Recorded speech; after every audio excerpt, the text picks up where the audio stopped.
Hello, welcome to Let Me Bore You to Sleep. Hello.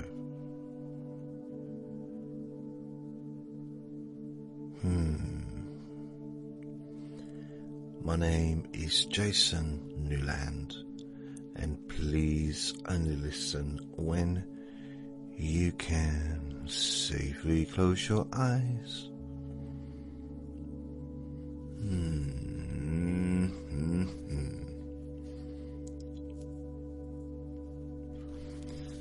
So, I didn't do a Q&A Friday this week. I didn't ask for any questions and I completely forgot about it, really. I've been so busy uploading or re-uploading the recordings that I'd deleted. Plus, I did make a Let Me Bore You to Sleep yesterday as well anyway, but I didn't really, I'm a little bit, it's weird. I feel like I'm a little bit out of practice. Strange. So I thought I'd ask ChatGPT, ask me 10 really personal questions, which it has, and it hasn't messed around. So I'm going to try and answer them, but they're quite deep, a little bit. I don't know. I think I prefer like a bit more jovial. But the first question is, oh, by the way, the barking has returned. It returned yesterday afternoon, and it started again at 5:30 this morning. It's not happening now at this moment, but it's like, oh man, really? It uplifted my mood not having that barking outside. It was life-changing in a positive way. It was a nice little respite, I guess. I don't know where, it couldn't have been there because it wasn't barking, so I don't know where it was for a day and a half. So the first question is, what is the biggest regret you have in your life? And if you could go back, would you actually change it?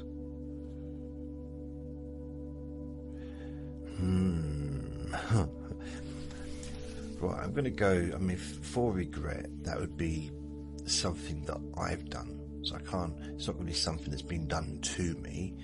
It's not going to be something out of my control. It's something within my control that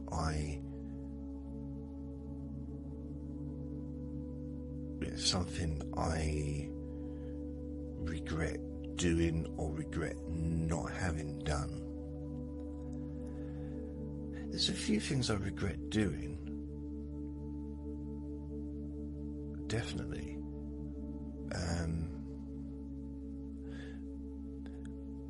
And I know it's a cliche, but it's things that I didn't do that I regret, probably. Opportunities. But then there's opportunities that I didn't know were there. For example, when I left school, when I was 15 years old, it was a weird period because I left school, I had to go back to do my exams. Well, I didn't really, but I thought I did because it wouldn't have made any difference if I'd not turned up anyway. In fact, I probably would have got a higher score. And so I was working in a chip shop full time, earning £60 a week, which was brilliant money for me, at 15. And I was living at home still still in my room upstairs, still getting fed. Everything was just the same. And then the family split, as it were. The parents separated. After about probably maybe a month of being in the chip shop full time. I did start part-time while I was at school, I think. I was there a week on a Saturday, but that was while I was still at school, but that was only for about a month or so, maybe 2 months, I don't know. But yeah, so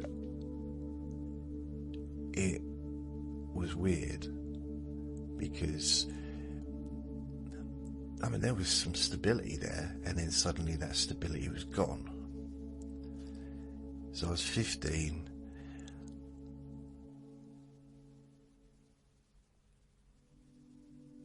and I went from, I didn't feel that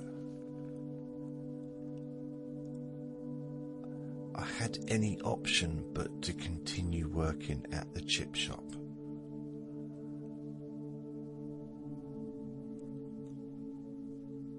And I went from having my own bedroom at the top of the house,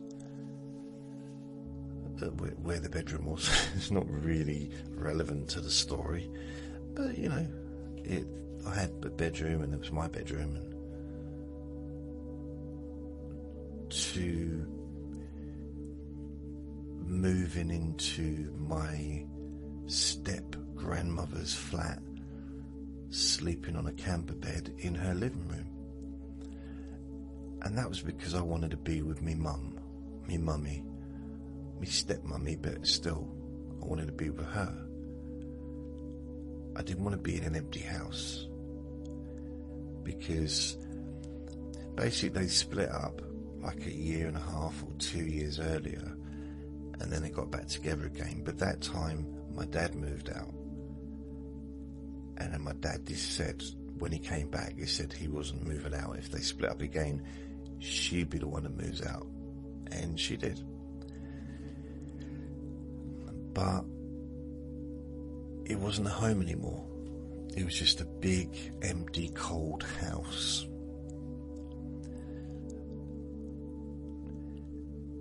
And I didn't want to move out of there.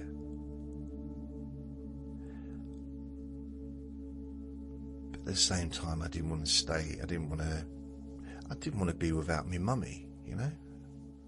It's true, I just didn't. So I went and lived with her, and you know, in a not very good sort of environment. It was a lovely flat, and before I moved in, I got on famously with my step grandmother, really close to her. But living in a living room, sleeping in a living room, the relationship changed to the point where after, it wasn't a whole year, it was probably about 10 months. 10 months of living together. Maybe it was nearly a year, but about 10 months of me living there, sleeping in her living room, and her daughter sleeping in the spare bedroom with my brother. My little brother was 7 or 8 at the time. That ruined my relationship with her. So we never spoke again when she moved away and I moved out. And basically, that's how I ended up having to move into the chip shop, flat above the chip shop, because they were moving.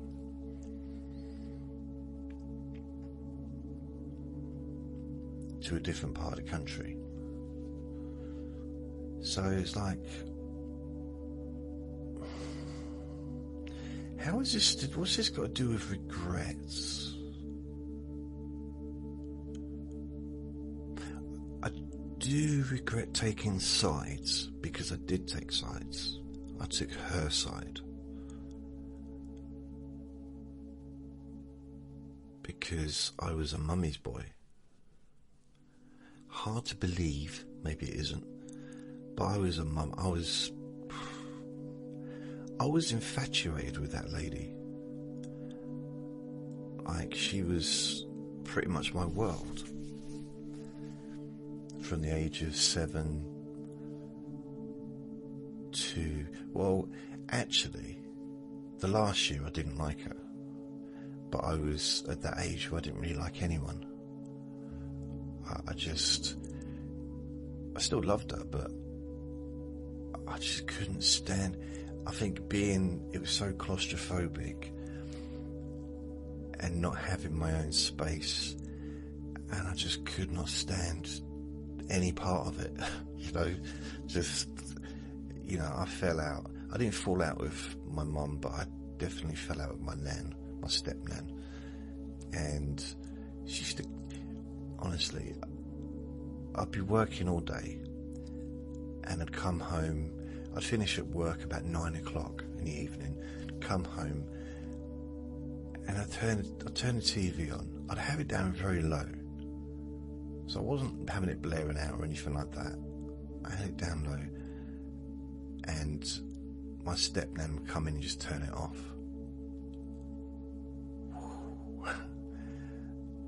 It was like, what am I supposed to do? I've literally just finished work. Am I supposed to just go to bed?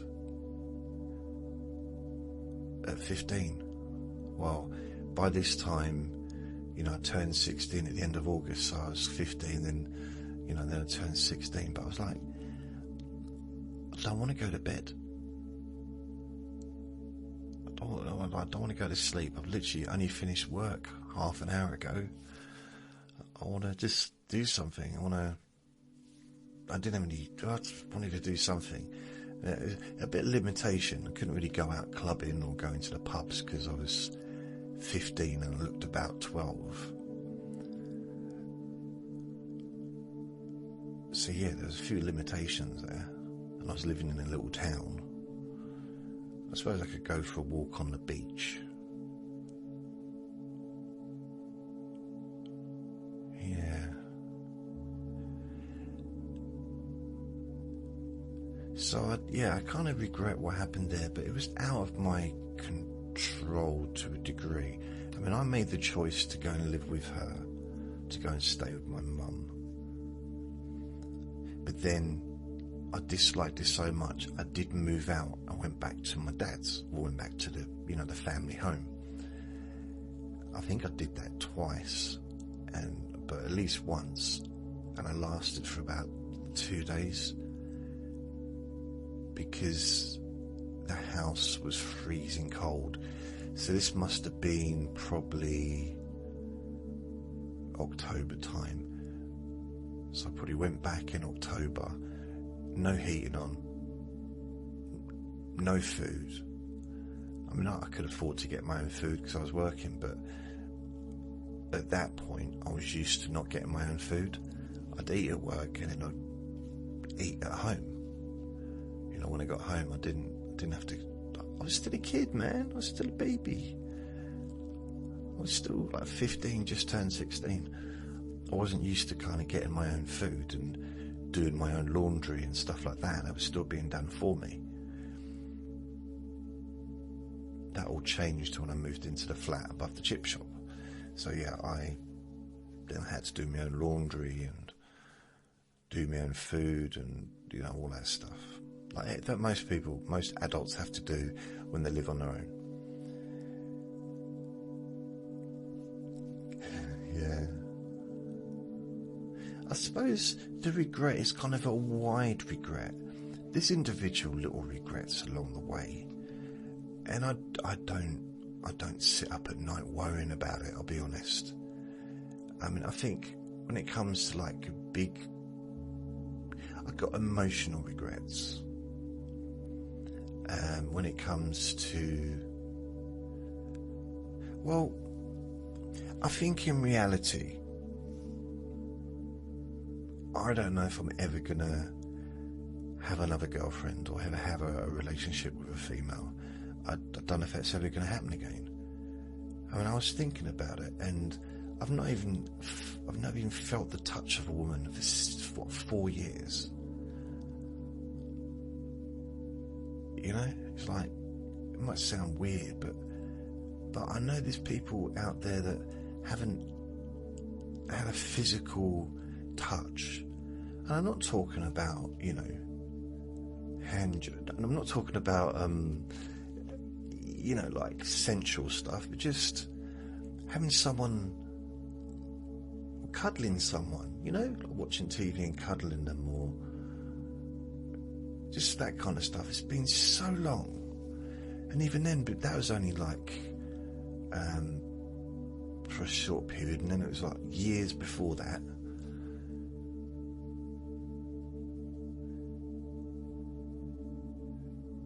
And it's not that I'm blind, I'm like the least desperate person there is. Really not desperate. But, well, sometimes I'm a little bit desperate. Sometimes I'm like, okay, I wish I was in a relationship just for the next 33 seconds. But then it goes away. I don't know. I don't know if I've got it in me.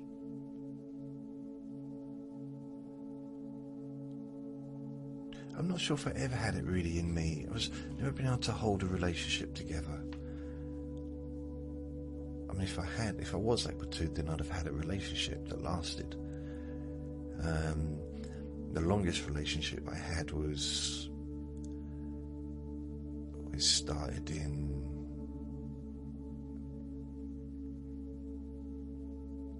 where would it be?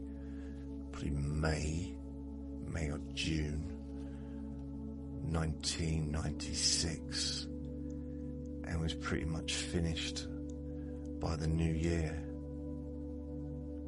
1997. So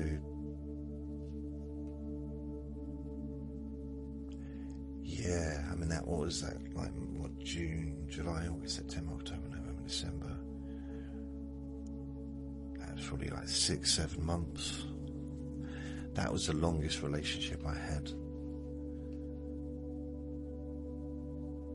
In fact, I don't even know if we were still together in 97. I think we were. Partially.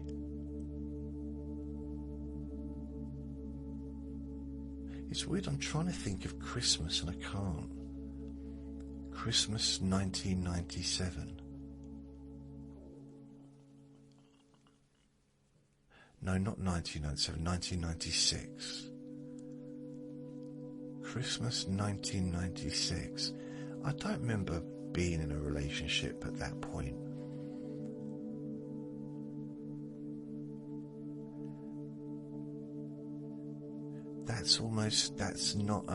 That's a piece of mapping that is missing from from the charted map of my life. So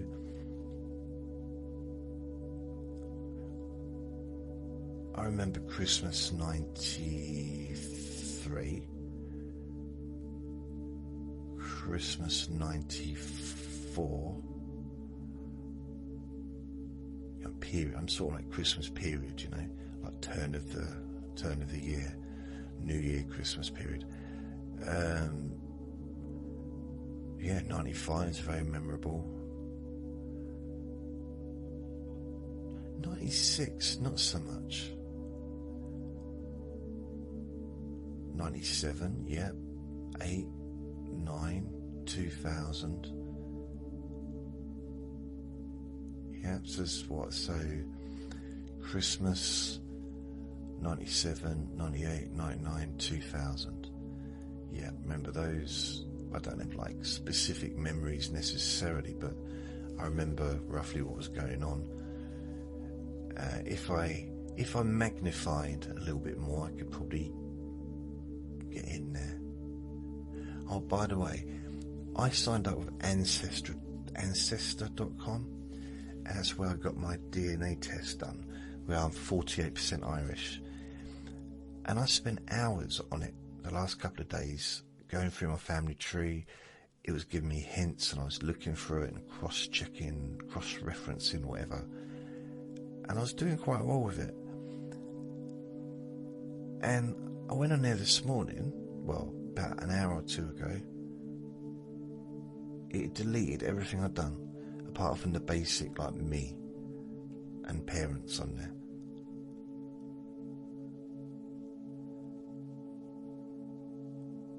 So I just cancelled it because it was a free subscription.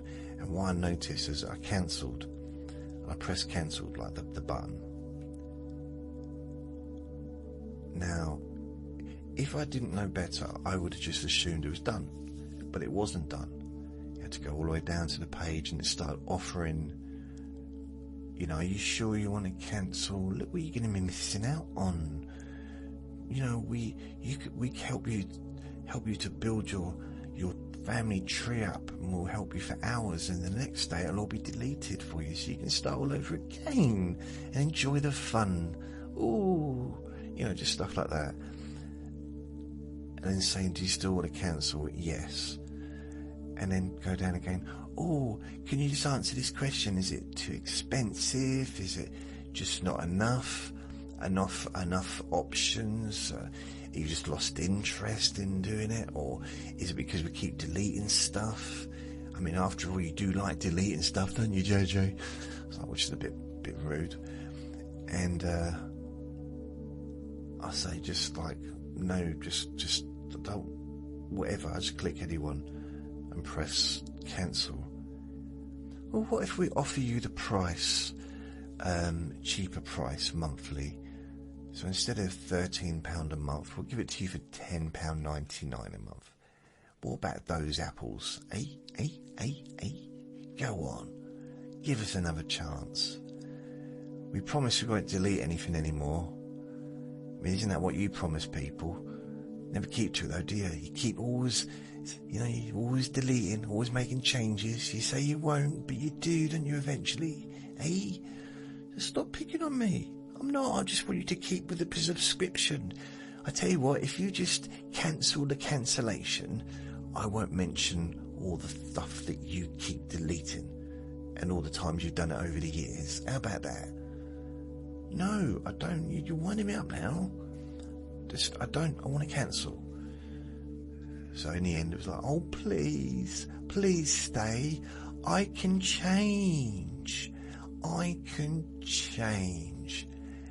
mean, I know, I said it before, and I didn't change. Well, it was quite good for a few days, wasn't it? I mean, once it was quite good for even, like, I think 17 days in a row we got on, and then it goes back to how it was, and, you know, it's the conflict, but, you know, I can change this time. This time will be different. I promise you. I was like, no, I'm not falling for that again. It's done. Once I've made my mind up, my decision is made. Oh, go on. How am I supposed to continue without you? Doing this ancestral tree, it meant nothing until you came into my life and started using my service. I know there's 12 million people using me to find out their ancestral background, but you're the one I really care about. You're the one. I mean, you're my everything. Without you, I don't think I'd want to do this anymore. So, no, come on. You're trying to be, I don't know, emotionally blackmailing me or something. Oh, you're so clever. You know all the words, don't you? All the buzzwords. Emotionally blackmail. Wow. What was the other one? Is it lighthousing? No, not lighthousing. But yeah. No, I'm not. I'm being genuine. And genuine as well. So I cover both sides of the continent. So yeah, go on. Please stay. Please. Be your best friend. No. Oh, go on. Listen, no sometimes means no. What do you mean sometimes means no? No, I mean, no doesn't necessarily mean no in a sales situation. But in a lot of situations, you should respect when someone says no. Oh, but I want you to stay with me. What are you changing your voice for? I just so the listeners know who's talking. Because you keep doing that, don't you? You keep just doing the same voice, and it gets confusing for the listeners. So, you think I should change my voice as well, then? No, just keep to your own squeaky voice. Everyone recognises that one. That really is rude. I'm not happy about that. Wow. Right, I'm going now. I've had enough. You're cancelled, alright? Okay. I didn't like you to start with. Never liked you. Smelly poo head. What? No, go away. Don't. In fact, I don't want you to use this service anymore. I want you to leave. Never in. And your food is terrible. You're a terrible cook. What do you mean a terrible cook? What's that got to do? You're cancelled. Done. Bam bam. And it was done. I've noticed that with a lot of websites, services and apps and stuff. They don't all make it easy to cancel. They make it easy to sign up. You know, you can go on an app. Obviously not all, but most apps you can sign up on the app, but you can't delete on the app. You can't cancel on the app. You have to go to the website. Amazon's like that as well. It's so annoying. You know, it's so easy to add stuff to Amazon Prime, like HBO. Oh, okay, I'll just add HBO. They're offering it free for 2 weeks, or they're offering it for £2.99 a month for the first month. You know, it's like, yeah, cool, because there's stuff on HBO that I like to watch. But it's keeping track of that time, isn't it? Because if I forget, then I end up paying $9.99 a month or whatever it is. So I go on to the app. No, can't delete it on the app. And I use the app on my phone, the Amazon app, all the time to order stuff. I say all the time, I'm not just sitting here ordering things all day long. But, you know, I use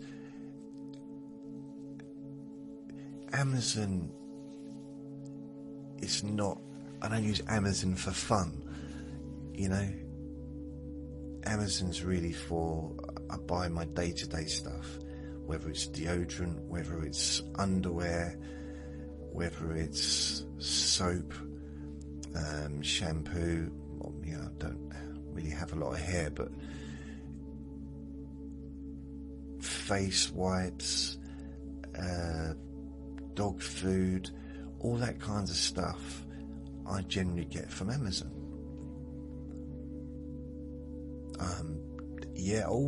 Ready Break. I get big packs of Ready Breaks. I think there's 5 boxes in a pack, so it works out a lot cheaper than buying them individually on Uber Eats. That's another thing. Uber Eats, I went on there the other day, and normally it just only has the stuff, and it has other stuff, but you know, when it comes to breakfast cereal, it just offers me what I've already got in the past, recently. And I want to get what I had 6 months ago. I want to get something a bit different. Nope, not available. Sorry. But I looked at the app not yesterday, I think the day before. And in my favourite section, which is basically just what I'd previously bought, it had stuff that I have not bought from, I use Uber Eats to get Sainsbury's deliveries. And it just had old stuff. When I say old stuff, for example, I wasn't able to get Ready Brek on Uber Eats, on the app, for months. That's why I started getting it from Amazon. Now it's available again on Uber Eats. It makes you wonder if they communicate with each other. I think it's not as so much that it's like sharing information. I think they're just gossipers. Uber Eats, Uber Eats app is gossiping with the Amazon app about me. Uber Eats is like saying, oh, it's weird, he hasn't spent as much money on Uber Eats lately. He's not getting as much breakfast cereal as he used to. And the Amazon app says, oh, I've got a bit of gossip for you. You know what he's been doing? He's been getting like the big packs of 5 boxes, which will last him for probably 2 weeks. That's why he stopped buying it on Uber Eats. That's why he stopped buying it on your app. Oh, is that so?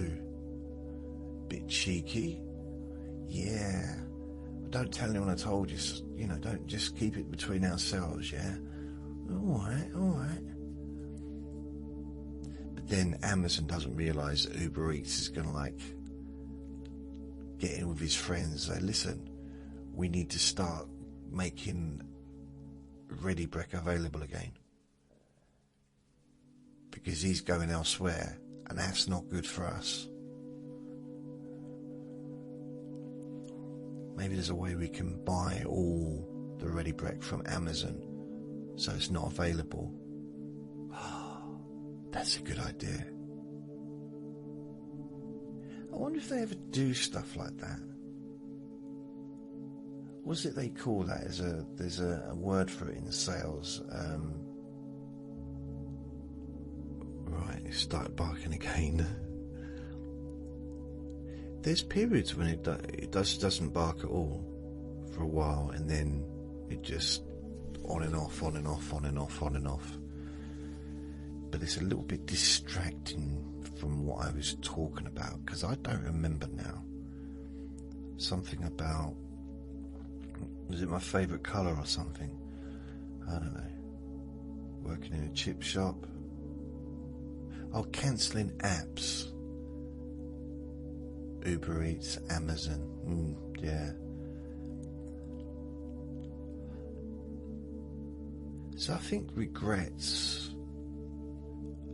I think one of the regrets, I guess, would be, and there's nothing, the thing is with regrets, you can't do anything about it. We can learn for the future.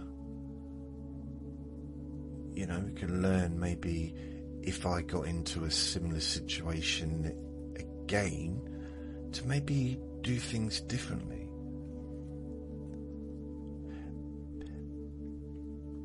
But will I get into a situation again that's anywhere near how things used to be when I was a lot younger? Possibly I won't. I don't know. I'm probably never going to be in a position where, I'm never going to be in a position again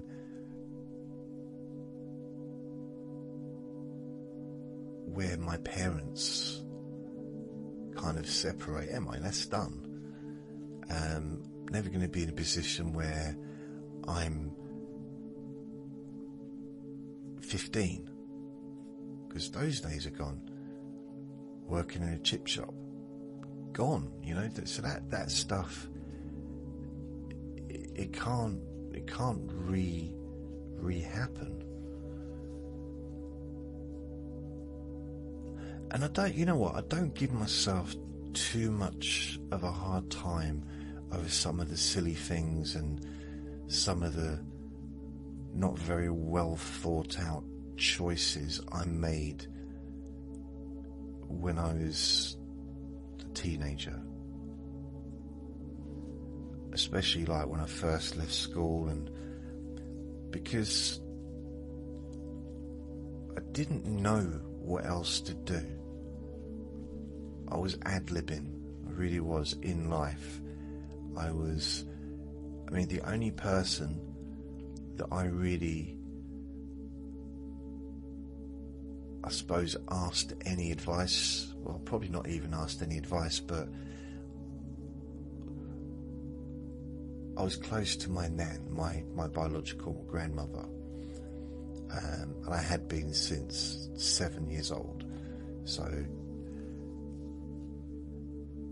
it's really weird, okay? This is probably stuff I've already talked about, but my nan, she remembered stuff. She remembered me being born, and she had pictures of me as a baby. And she had pictures of me when I was like in a pushchair, not pushchair, yeah, pushchair, pram or whatever.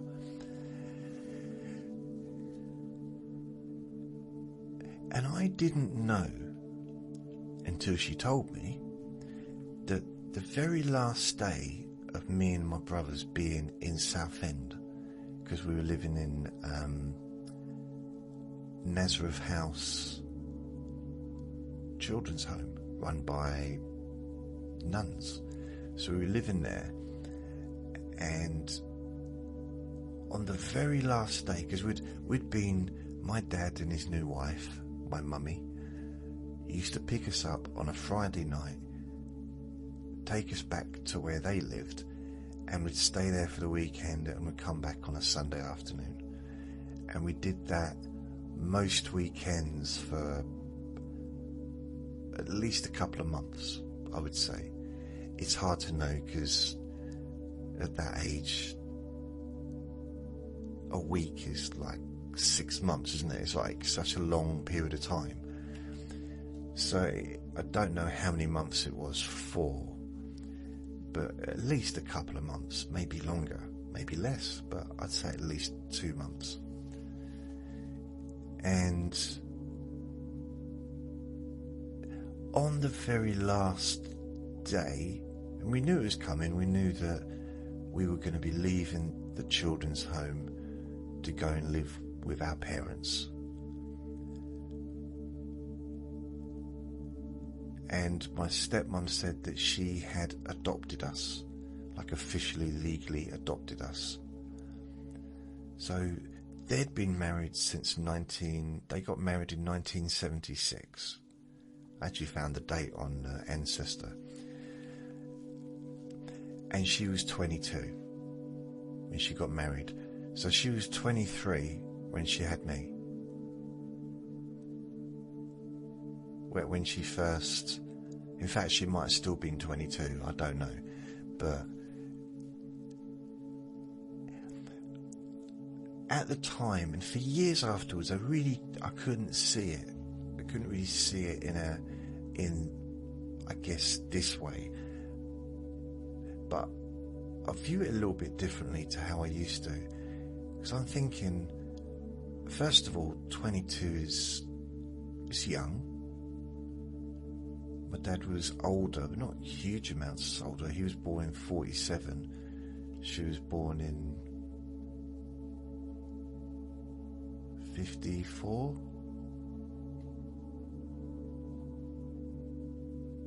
55, something like that. So, you know, it's what, 7, 8 years difference. Maybe 9. And so she's married with her new husband, probably blissfully happy. I don't know. I've never been married. I definitely have not married my dad, so I don't know whether or not I'd enjoy it. But I'd rather not, thanks. But so they were probably blissfully happy and living together. She was working full time. He was self-employed, I think, or he was working full time. So they had plenty of money coming in.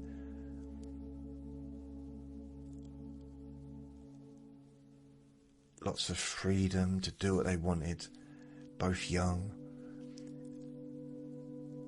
And then suddenly, I say suddenly, but kind of out of the blue, 3 boys appeared. Because he didn't know where we were, and eventually he found where we were because we were living in Newcastle, and I think we got transferred to Southend so that we were closer, but I don't know that 100%.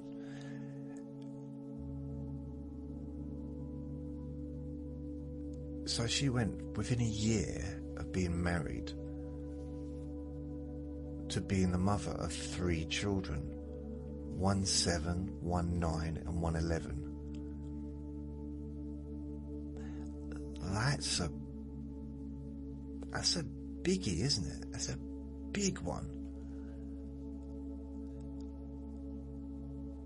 Especially when you consider she was like only just over 10 years older than my oldest brother. So, yeah, I never really thought about it. Obviously at the time I was a little kid, so I was too busy thinking about kung fu on TV and sweets and running around and spinning until I got dizzy and fell over. I was busy. I was busy doing that stuff and thinking. I was a deep thinker, but I don't think I really gave that any thought. I was very preoccupied in myself, very, very much like now, really. And it must have been weird, must have been very strange. But I found out on the very, very last day that we lived in that children's home, and we knew that we were going to be going back to live with my dad and my new mum. We were going to be living with them permanently, forever and ever and ever and ever and ever. And we were going to be together and have a family, which is what I wanted. There's nothing more in the world that I would want than to be at home living with them, with my 2 brothers. That was the dream, really. So I was blissfully happy, I think. I said the word blissfully happy twice, haven't I, in this lecture. And what happened is we spent the afternoon with our biological mother, which is a little bit freaky to do something like that, considering she didn't visit us, as far as I'm aware. But she was told that was the last time we were going to see her. So she just rolled up, didn't expect her to turn up, and she took us out. And I remember that day. I remember we went onto the Southend promenade. I got some pens that had weird kind of animal lids and things like that. So she bought me some of them, and I just want to look at them. I didn't want to own them. The thing is, I like looking at stuff, but I don't want to carry it at home. And she was saying, but it's only small stuff. I said, yeah, but still, I don't want to carry it home. I'm lazy now, and I always will be lazy. She said, what? I said, well, I've decided I'm going to be lazy forever, and I don't like carrying things. So can you carry it for me? And she did. She put it into a bag. I think she's a little bit confused. And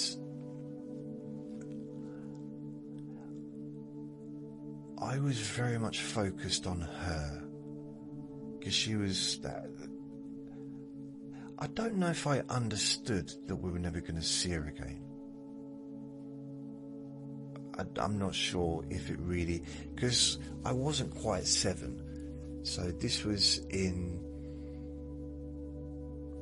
should we say, possibly June time, 1977, and I was 7 at the end of August. So I was 6, but I was nearly 7. And I'm not sure if I understood that was, because we'd see us sporadically, if that's an actual word, occasionally, now and then. I remember when I was in Newcastle in a children's home, I came down. It was during, my birthday's always been during the summer holidays when I was at school, because it's just always was. So I came down. I'd had a sleep in, so I wasn't up at the same time as all the other kids. And I went into the conservatory. It was a big conservatory with tables I used to eat. It was a much nicer children's home than Southend. In fact, I don't even remember there being any nuns there, but it was still Nazareth House in Newcastle, so I guess there was. I just don't remember them. I do remember them in Southend. We used to call them the little penguins, but not to their face. And so I come down, it's a really bright day, really sunny day. It's 1975, something like that, maybe 1976, 1975. So I come down, looking around. Oh, there's no one here. I had no idea what time it was, so I just went down. I got myself, I think I probably just one of those, just got myself some breakfast, probably in a little box, some milk and orange juice or whatever. So I'm sitting there and I'm facing away from the glass.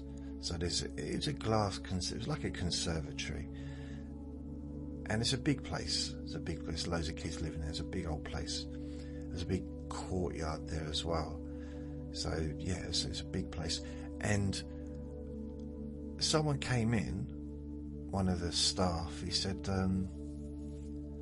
"Happy birthday." And I said, "What are you talking about?" No, Different Strokes wasn't on yet. And I said, "What?" I said, "What?" He said, "Happy birthday." I said, "Oh, cool." See, I didn't know about birthdays. I didn't know what day my birthday was on. I didn't even know how old I was, to be honest. Things like that weren't important, and no one mentioned it. This is the first time in my memory that anyone even mentioned birthdays to me. I'm not saying that I never had birthday presents previous, but I don't remember it. And when you live in like a kid's home, especially, I don't know about now, but in the 70s, you didn't have anything really of your own. There'd be toys to share with the other kids, but I didn't have anything of my own. The only belongings that I left the children's home with that were mine, other than some clothes and stuff, was my book, my Jackanory book, which I'd kind of learned to read with. And I used to read it over and over and over and over again. And I say learn to read, I'm sure I was learning to read at school, but this really kind of helped me a lot.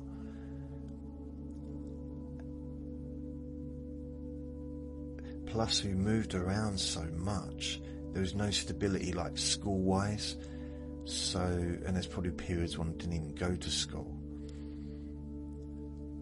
So I don't really remember much in the way of school. What I do remember is walking to school on my own at quite a young age. But that's probably more to do with the times. That you don't walk into school at the age of 7 was kind of normal back then, you know. I suppose it's different if you live miles and miles away, but if you live near the school or within like an hour, like half an hour walking, you just walk. The kids would walk on their own. Didn't need parents to take them, or at least I didn't. I got this kind of a memory of I think it was a bridge that we used to walk over and then walk down, which led to the school, but not got a great memory of it. There's not many memories of schools that I remember before the age of 7. There was one where I was standing in the school grounds near not the gate, you know, where you come and go, and there was a lady there and she fell over.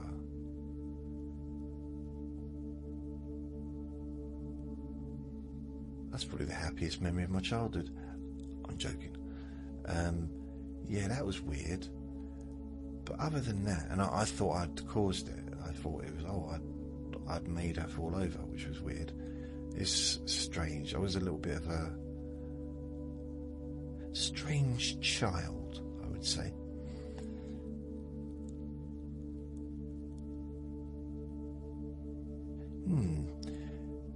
And this bloke in a children's home was like, "Oh, happy birthday." I said, "Oh, okay.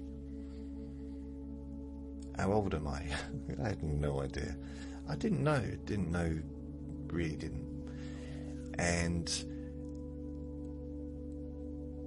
none of us knew our when we went to live with my dad and his new wife, I don't think any of us actually knew what our dates of birth were. Which is probably quite a weird thing, isn't it, for kids? I think maybe my oldest brother did, but yeah. We used to have arguments like, no, it's not December, it's August. No, I got presents in December last year, like that was Christmas. It was Christmas, and I was 12 at the time. So yeah, it took a while to kind of get around to the normal societal norms, the normal norms. And the bloke said, "Oh, your mum was here." I said, "Really?" "Yeah, she left a present."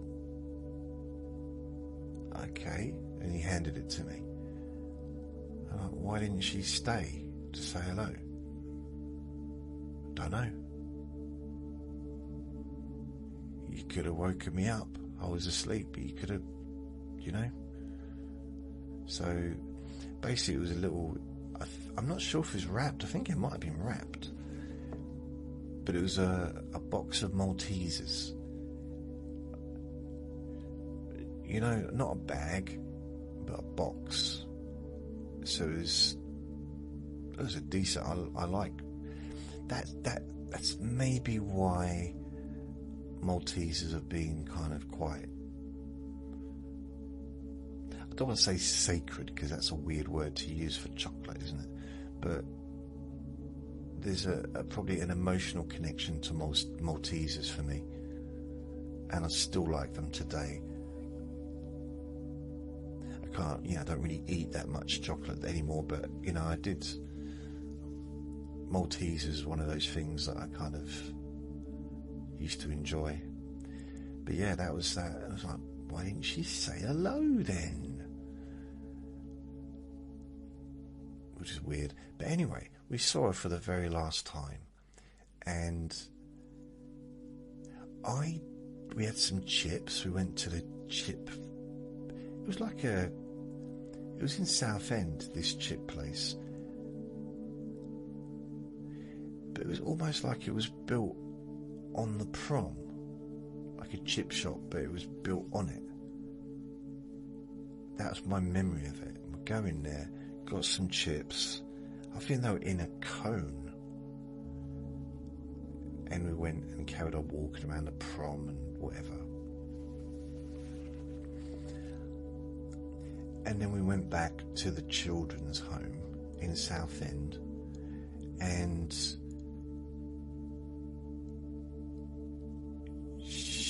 we were in a room with her,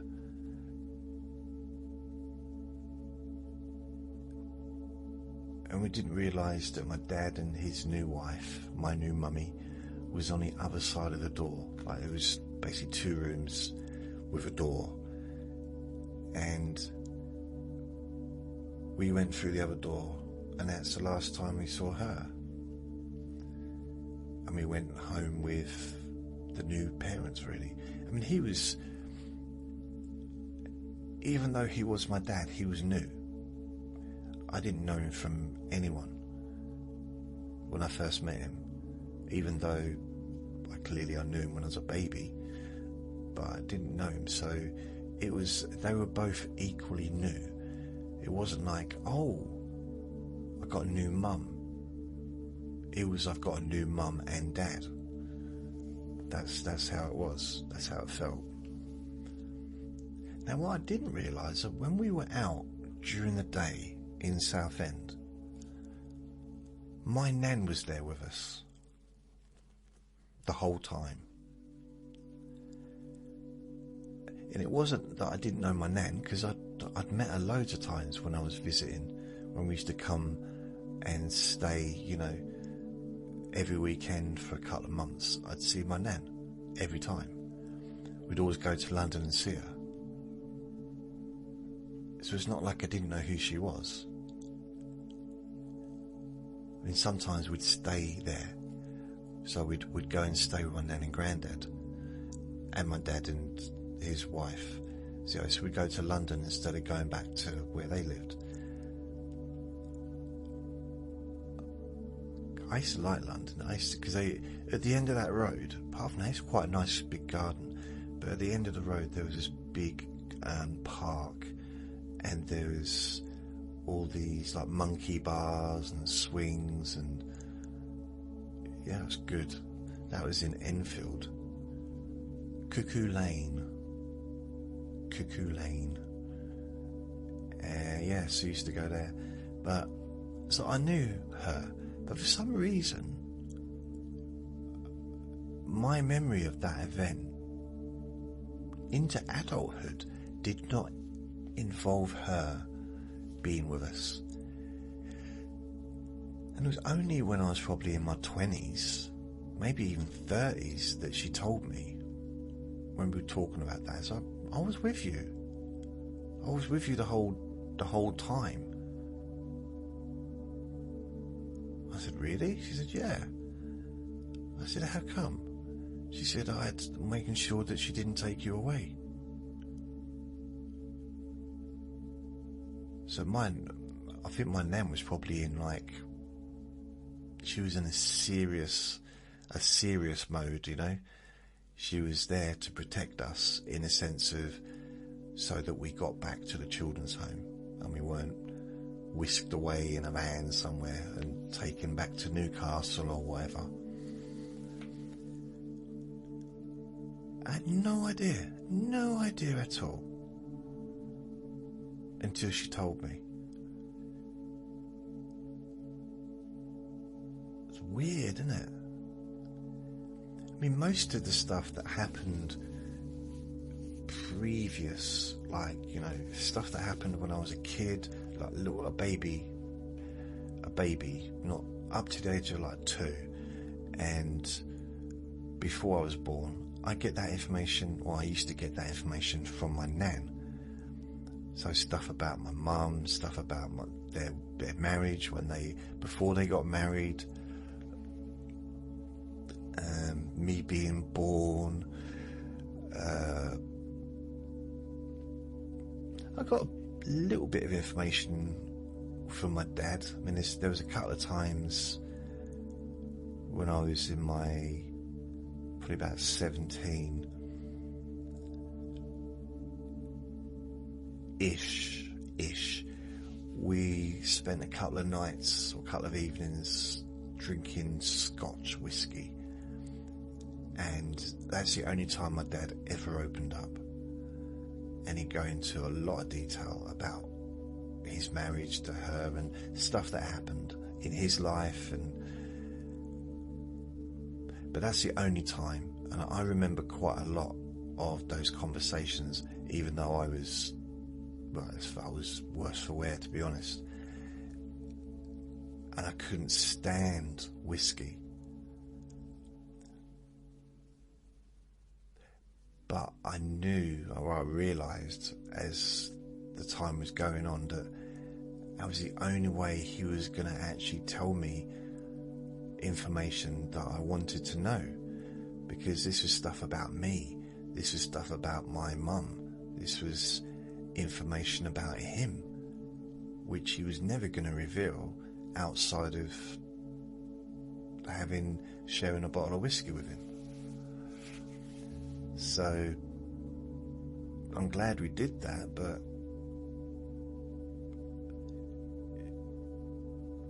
and it was interesting as well, the stuff, because I would never have known that. So between, I think, twice we did that, and my nan telling me kind of what went on and stuff, I had to put a picture together. It's very fragmented.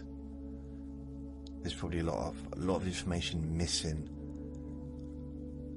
and I'm certain a lot of information that I've kind of added that perhaps wasn't there, like my imagination, I mean, not stuff that I'd say here, but just in my imagination I think of things like how it would have happened, and it might not have happened that way.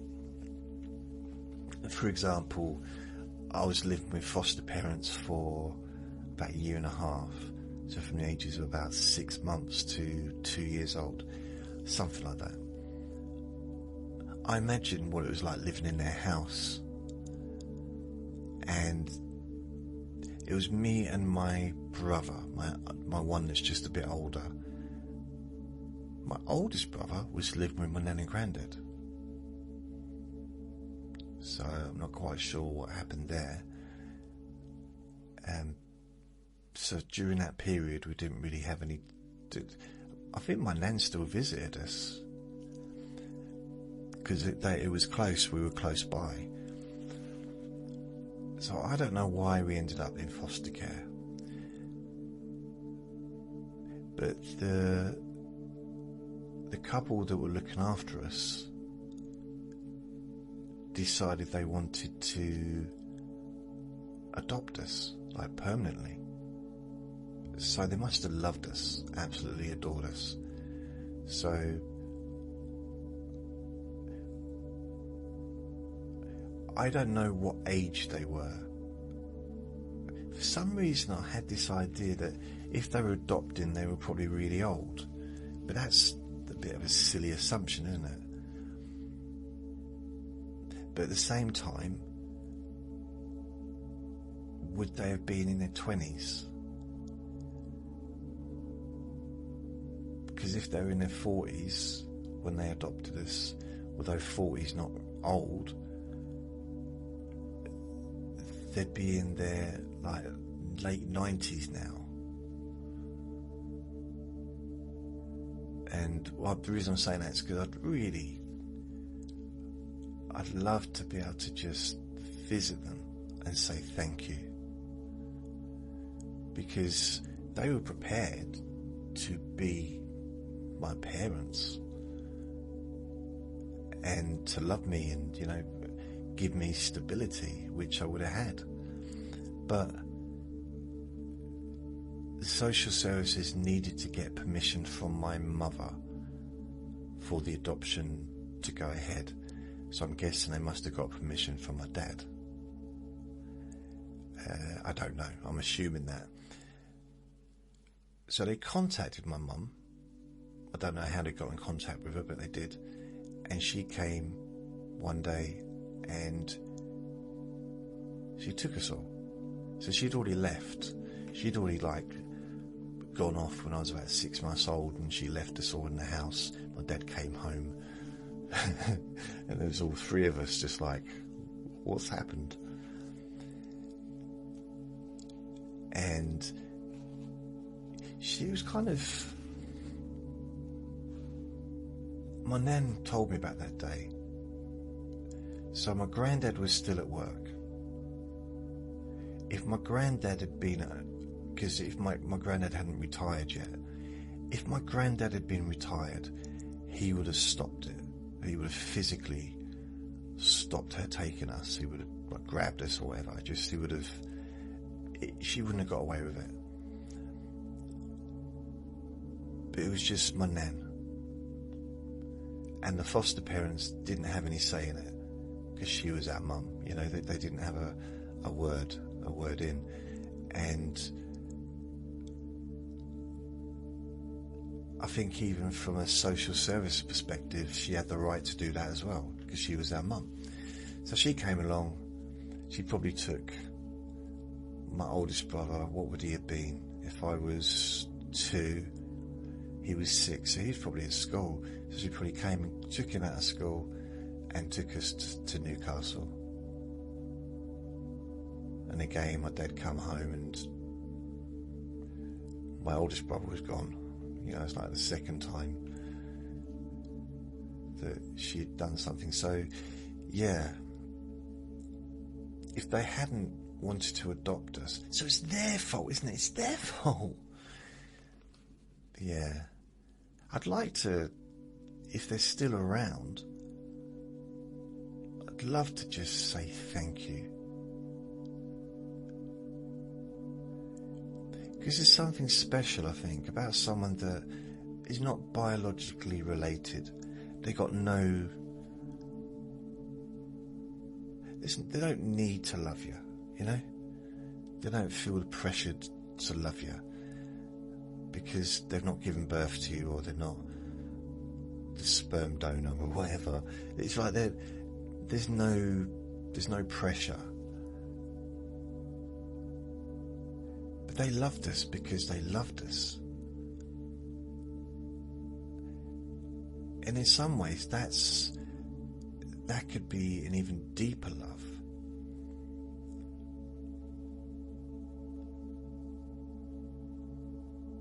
I don't know if it's making sense what I'm saying, but it's almost like they didn't love us, and they weren't taking care of us through some kind of duty. They must have really, really loved us deeply to decide to have us, to look after us for life. I say for life, but you know what I mean, to be our permanent parents legally. But yeah, so I don't know. They must have been living in Enfield at the time, and that would have been the early 70s. So 71 to 72, 70 sort of time.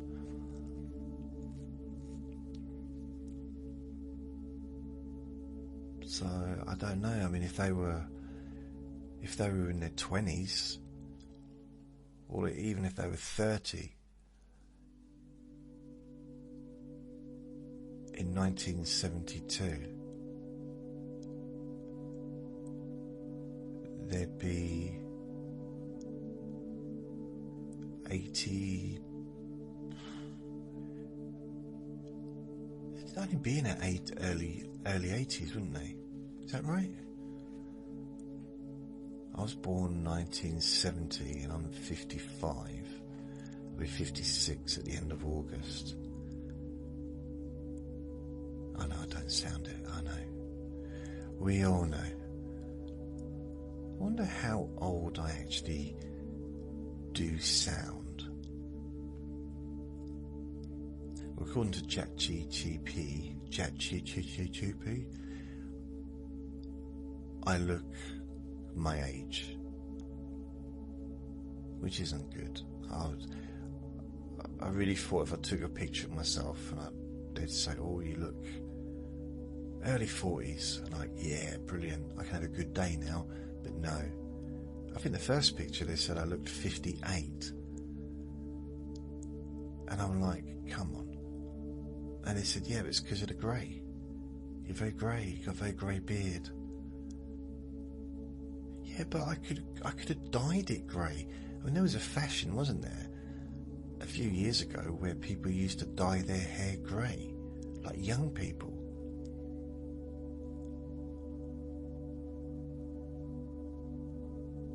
But we can see it's grey though.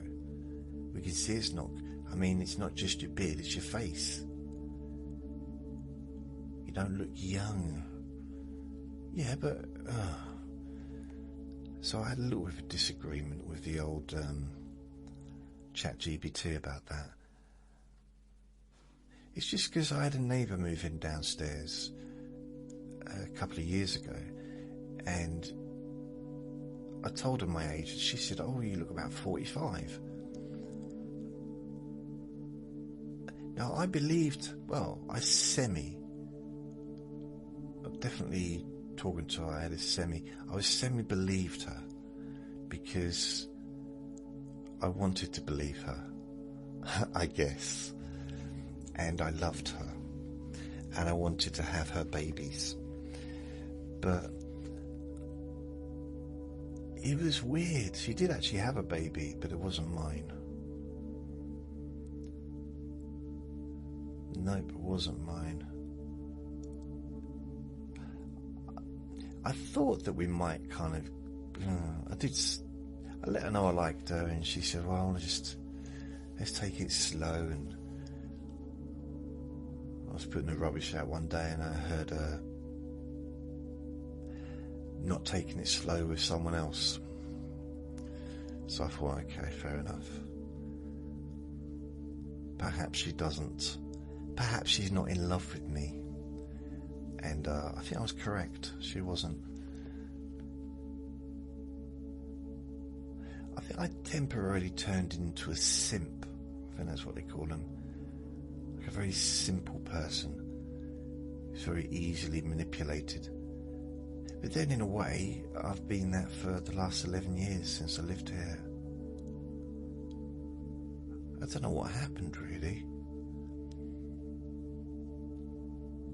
It's like I dropped my rough exterior when I moved here. Not that I was like super rough, but just... I don't know, I wanted life to be different. And having my own home felt like an opportunity to... like a fresh start almost. And instead of keeping away from the neighbours, which is what I've kind of learned to do over the decades. I mean, I still used to talk to people and say hello and everything, but I've had a few problems over the years, and sometimes it's just easier to be cordial but don't get involved. That's what I found suited me. But when I moved here and I realised I wasn't going to be moving out in a year's time, and I wasn't going to, my moving around every couple of years or every 3 years like I have done since I was 15 had stopped. It kind of, I wasn't doing that anymore. That wasn't my lifestyle any longer.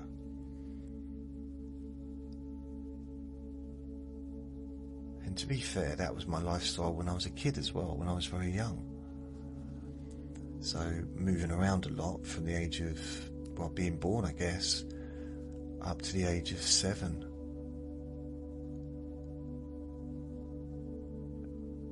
Moving around, living in different places. And then between the ages of 7, I moved to another place.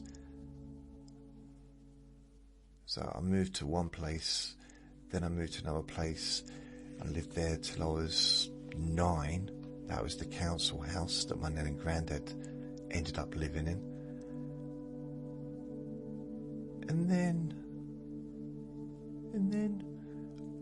moved into our family house when I was 9 to 15. So that at that point, that was the longest I'd ever lived anywhere. Well, probably the house, the council house was the longest I'd ever lived anywhere until I moved into the family home, and then I was there for 6 years. Longest I'd ever lived in one place.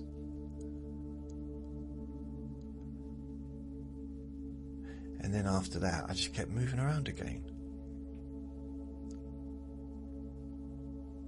I think it's like between 40 and 50 times I've moved since I left school.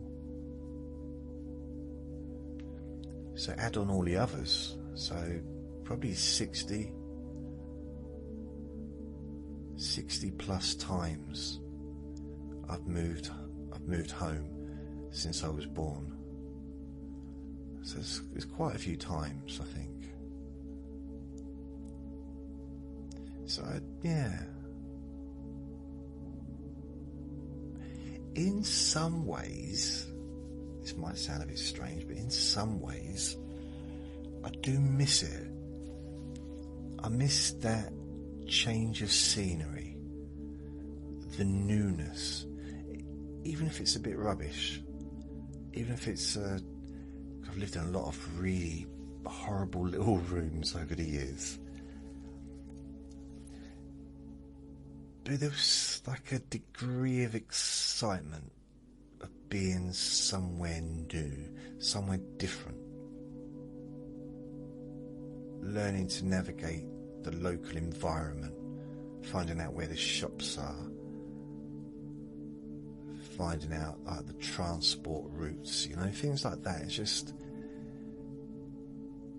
getting a job, things like that. It's very... I kind of partly liked it a little bit.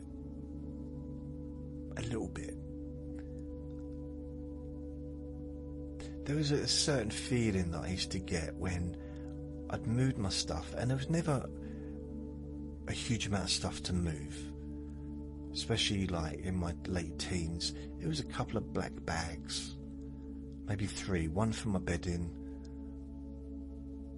one for a few bits and bobs, and the other one's for clothes. So it's 3 black bags, and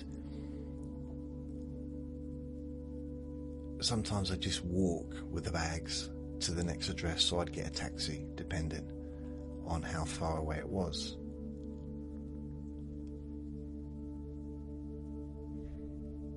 And it was something quite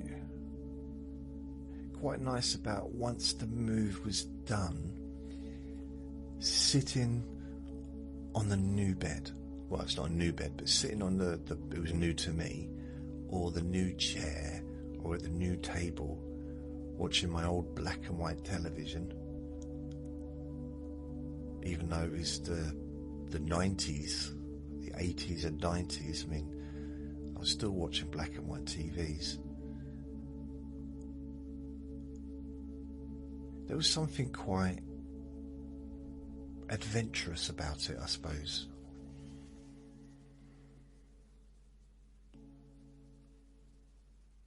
Yeah, the lack of stability did have I guess there was a sense of danger with that. I mean, it can be quite a dangerous situation in the sense of, not knowing really where you're going to be, not being able to plan ahead too far, because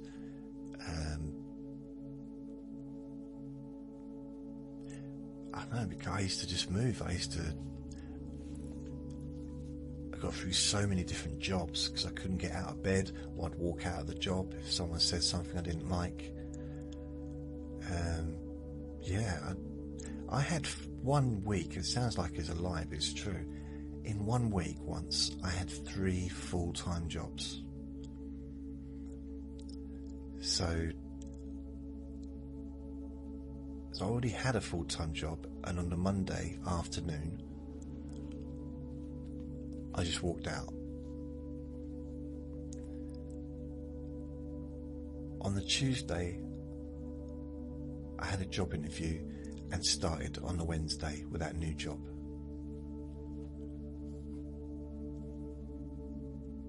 And I worked the day and I left on the Thursday morning. Walked out.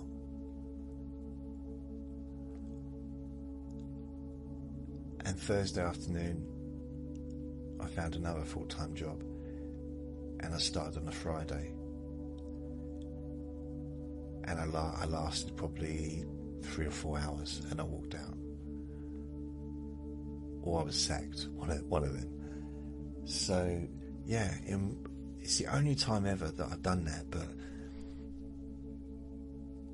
3 full-time jobs in 1 week. I'm trying to think if I remember what they were. One was working on a caravan site, cleaning caravans. That was hard and it didn't last long. And I didn't get paid from any of them because I didn't work like a whole week. The second one, I know they said it was working in a kitchen in a hotel.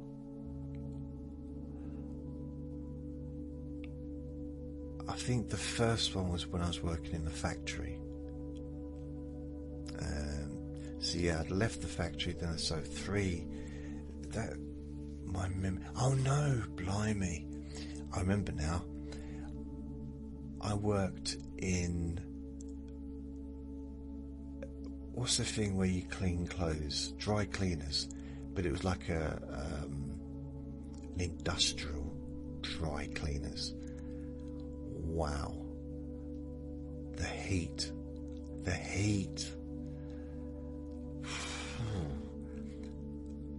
And it was very hard work.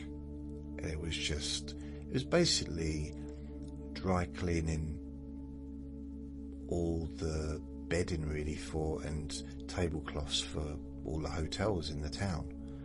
Well, probably most of them. And I lasted, I think I went home at lunchtime on that one. Then there was the caravan, cleaning the caravans. That was another full-time job. And then the last one was, I was working in the kitchen, and it was just kitchen porter, so by just washing up really and cleaning and stuff. That was weird because I was there and my friend from school, Jason, was the chef. So I think he'd basically done his apprenticeship. So I would have been probably 18 or 19, no, 18 at this point. And he'd done his 2 years at college to become a chef or whatever. And I suppose he was still training, or maybe, but anyway, that's what his job was there. So he was kind of in charge.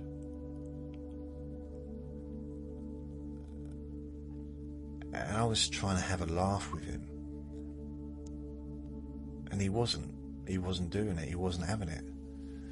Because, well, it was busy. It was a busy kitchen in a busy restaurant, in a busy hotel. I think probably I was a bit jealous of his success. Not jealous of him like, ugh, but just in a sense of, well, perhaps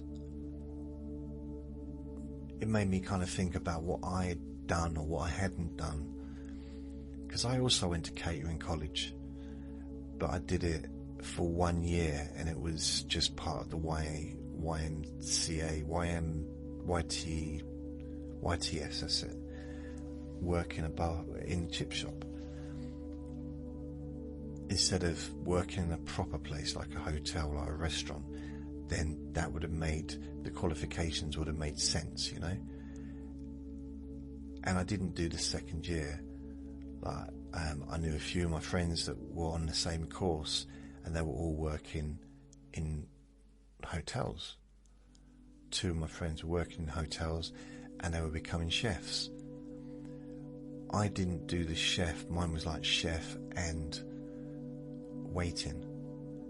They were just chefs. That's what they were doing the whole lot. They were learning to be chefs at college and working in a hotel at the same time. You know, like in a restaurant at the same time. So mine was different, because when I wasn't at college one day a week, on a Wednesday I do believe, I was frying chips and serving chips, which is nothing I did at college really, apart from health and safety and hygiene, was useful. I mean, the only time I was pleased that I worked in a chip shop when I was at college was one day they decided, well, we're gonna, because we used to cook for the restaurant in the college, so we used to cook every day, we'd do that, and then sometimes we'd serve in the restaurant, see, and depending on what week we were in. And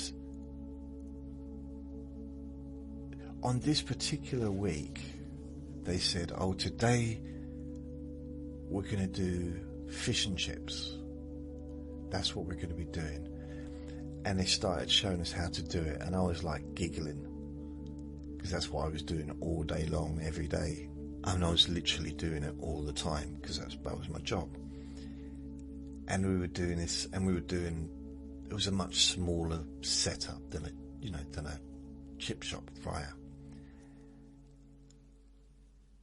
And it was the only time that I actually excelled, that I was kind of, I don't want to say better, but I was better than everyone else at cooking, at frying the fish, because that's what I knew how to do.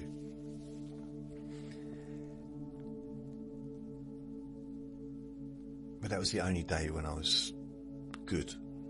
Well, not good, but that I kind of felt comfortable, because that was my domain. You know, I knew how to prepare fish. I just knew how to do it, because that's what I did. That's what I'd learned. That's what I'd been doing for quite a while. In fact, I think I probably helped some of the other people out. Right, the dog started barking again. But I remember one of the students said, how are we supposed to know if it's cooked, if it's covered in batter? What are we supposed to know? And I said, and I felt like I was being really wise, I said, you know when it's cooked, when it's ready, because it floats. You still got to turn it over a few times, but it floats. If it's at the bottom of the pan, or at the bottom of the frying pan or whatever, it's not ready. When it floats, I kept saying the word floats. Now I do believe that's still true. I can't remember, but it was one of those things, like, if it's, because it sinks to the bottom. Well, not all fish sinks to the bottom when you put it in, but generally, you know, some stuff does, and it floats when it's ready, when it's cooked. Plus, if you cook something all the time, you know when it's ready. That's the one thing I did learn from doing catering and working in different catering places. I know when food's cooked. Not particularly good cook or anything, but I know when something's ready. I can almost smell it. It's like, yeah, it's ready. And I know how to check as well.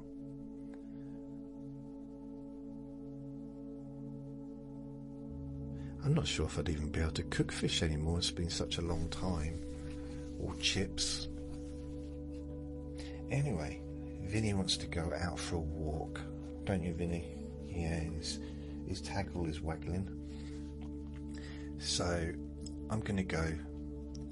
I only got through one question. I didn't really even answer it. I just went on and talked. What was I talking about? I don't know. I wonder what it's like to be able to just stick to one thing and talk about it, and I don't know. Anyway, so this has been my ChatGPT Q&A Friday. I'm probably not even going to put it down as a Q&A Friday. It's just what it is. Whatever it is what it is. So I'm going to go. In fact, it's actually Saturday morning, so I'm a little bit late doing a Q&A Friday.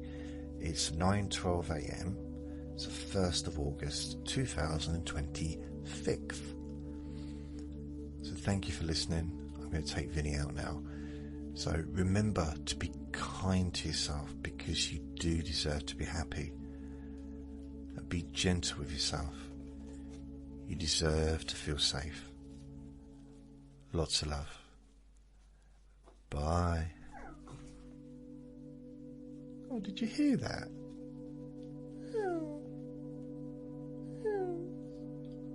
What's that, Vinny? What? Bye.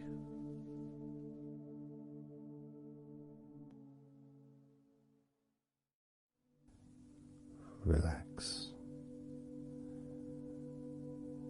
in a more deep and meaningful way. Maybe in a way that can not just allow you to feel calmer now and throughout the time we spend together here, not just relaxed at the end of the recording when it's finished and you can enjoy that sense of comfort and peace, but also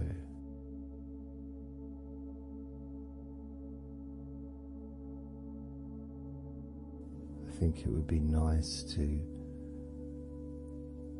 have those feelings of relaxation continue for longer after the recording is ended, so that you can still benefit from listening to my voice. Maybe in a few hours' time, perhaps tomorrow.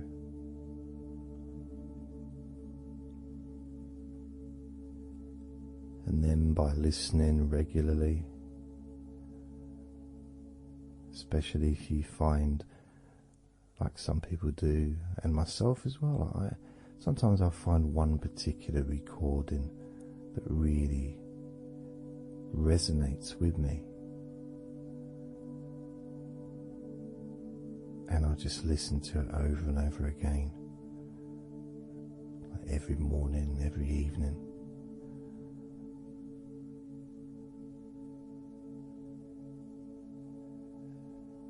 There was this recording from, going back to about 1999. It wasn't hypnosis, but it was a guided visualization, so it kind of was hypnosis really. And I managed to find it again, and it still has the same effect on me. And part of it was the person's voice relaxed me. Just felt so peaceful, and I'd look forward to listening to her in the morning and in the evening.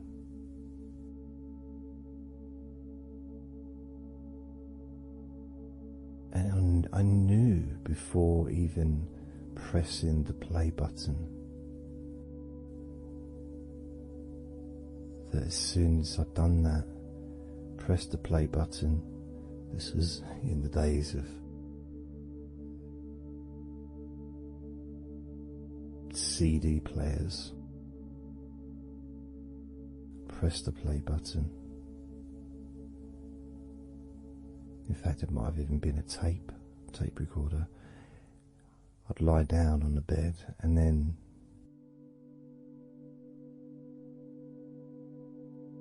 even without necessarily listening to her words, because I had them memorized, really. It was as if my body knew exactly what to do. And the muscles just almost went into automatic relaxation.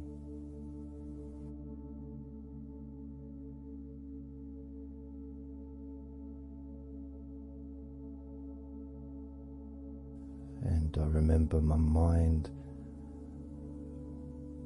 would slow down.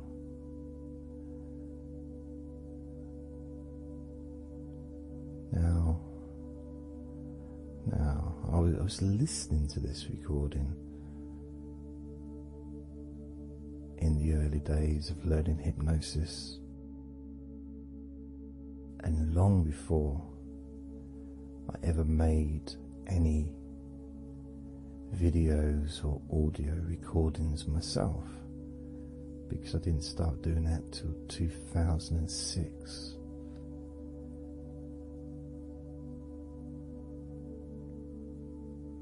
But I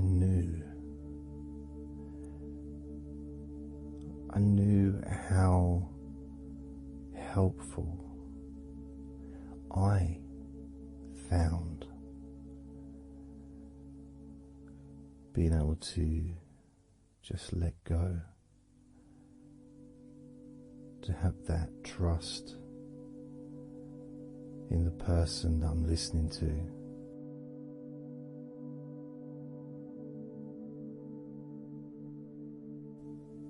Knowing that it's going to be just as relaxing, if not more so, each time you hear my voice. You may feel the same.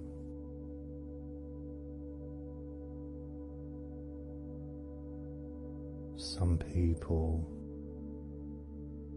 have been listening to me for over a decade.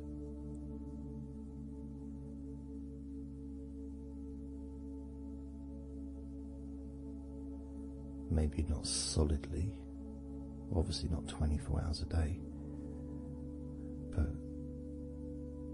maybe people come back. Some people maybe listen every day.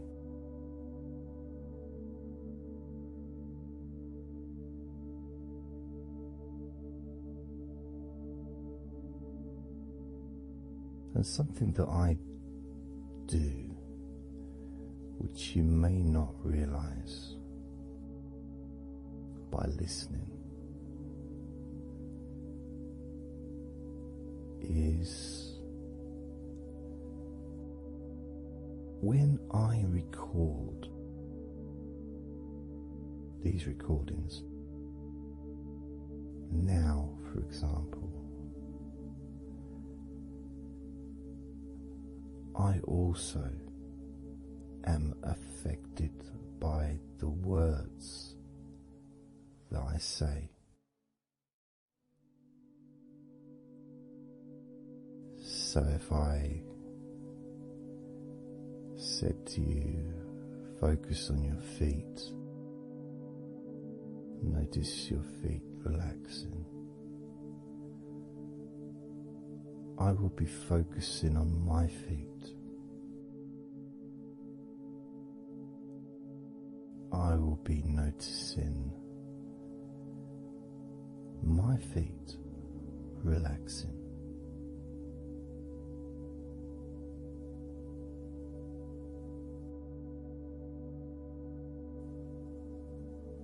if I said focus on your hands, and maybe notice the difference between each hand. Perhaps notice the air in the room, the temperature of the room on the backs of your hands.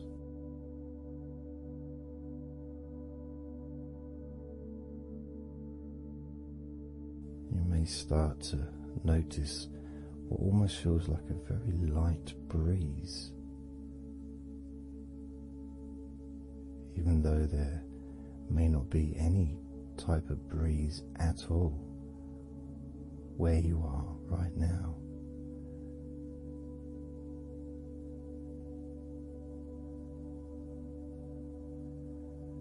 And as you become aware of your hands, I'm also aware of how relaxed my hands are feeling now.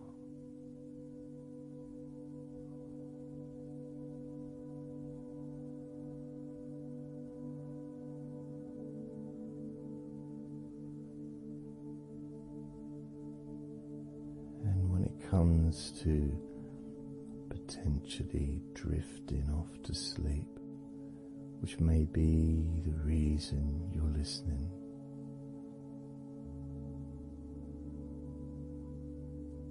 I also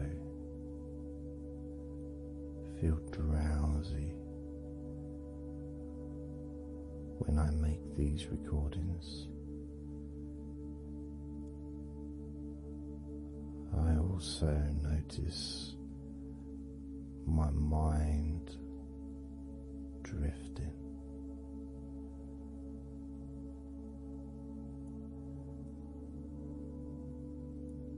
In fact, at times I've actually fallen asleep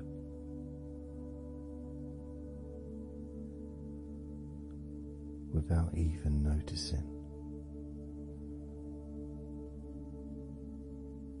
And then I carry on talking.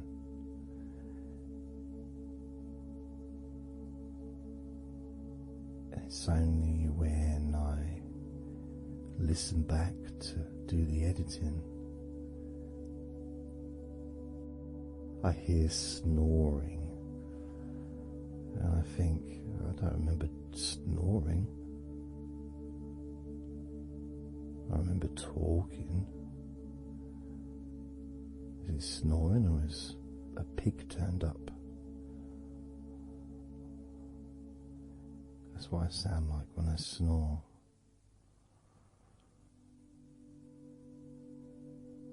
And I get really into the whole experience.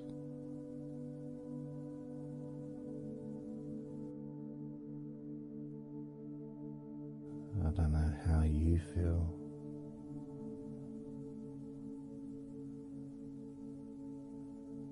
How relaxed you feel in your feet. How relaxed you feel in your hands.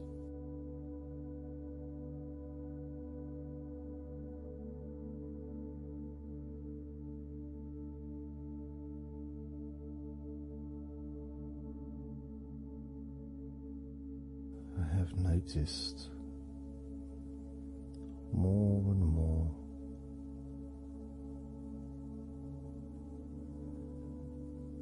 that the more relaxed, deeper level of comfort you feel, the easier your breathing becomes.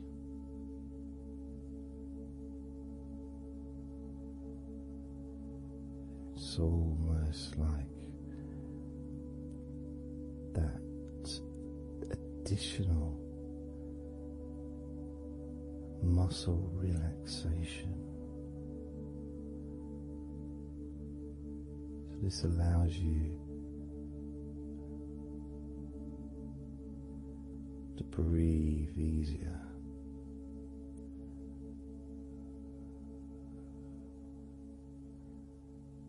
Without necessarily focusing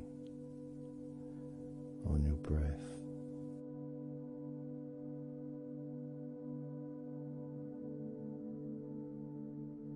However, being able to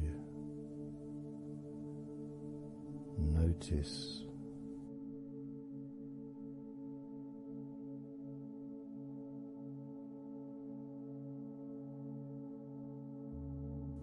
the ease in which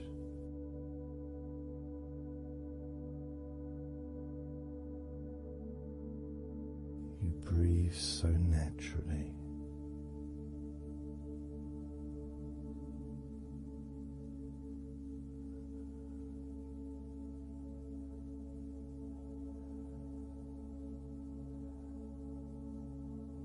Breathe so very easily and smoothly.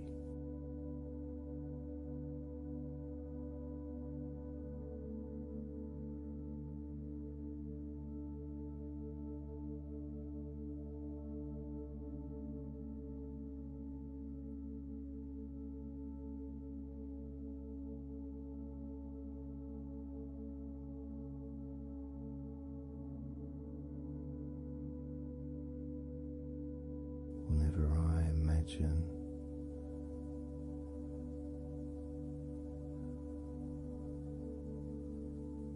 my breathing improving,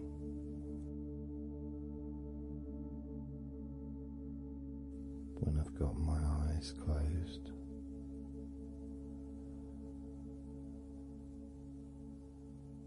I tend to visualize a beautiful field with trees and flowers,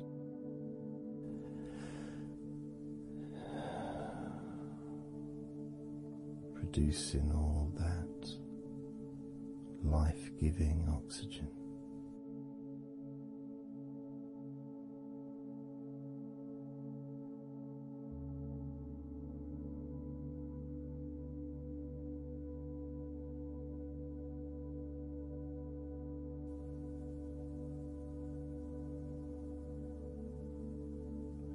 Feels nice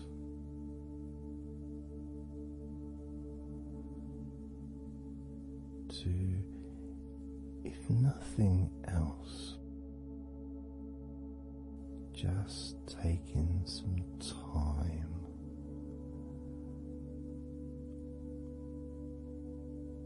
away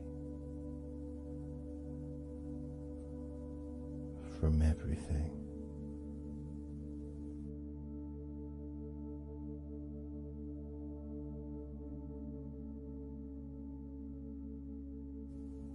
Enjoying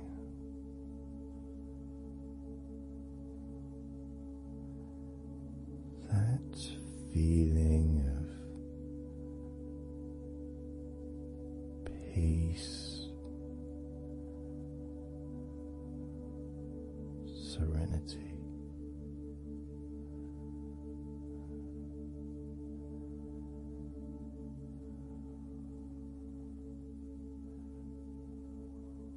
With a joyful heart.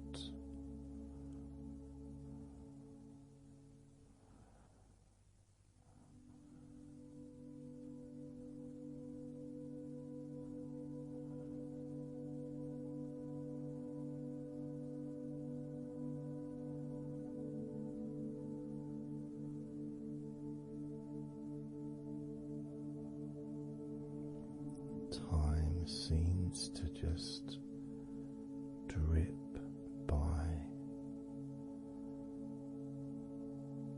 so very slowly.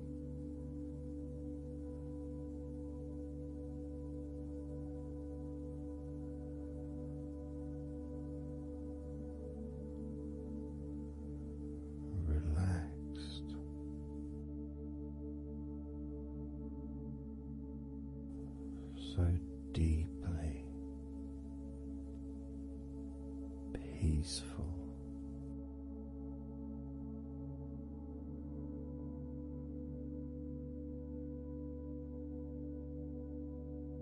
Completely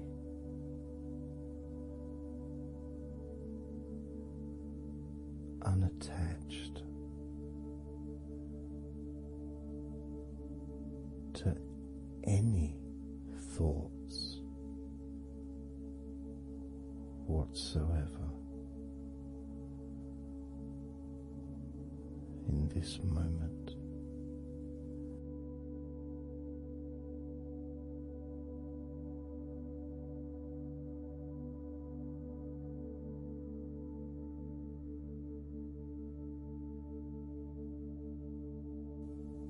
Completely free.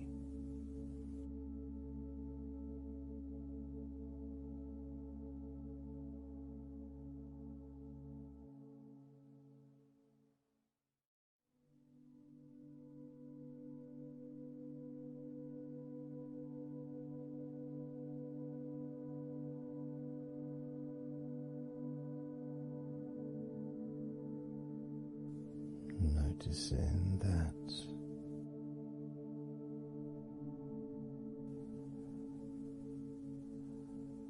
your mind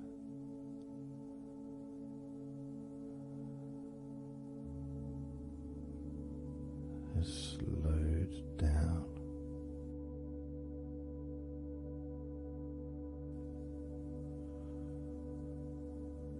Slowed down.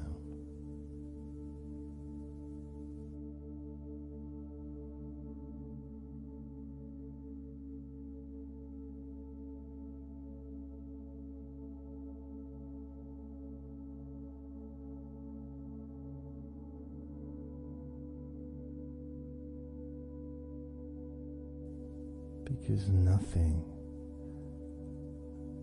really requires your attention.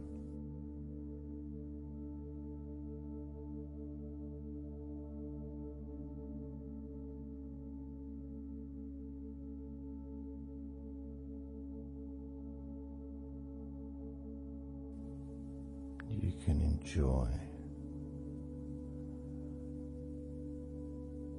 the physical sensations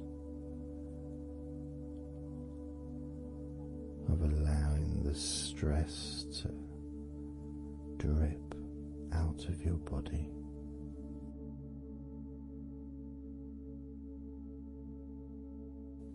Drip in out of every part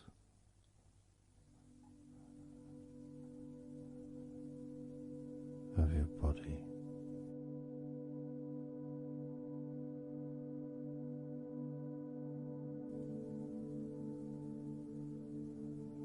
And being released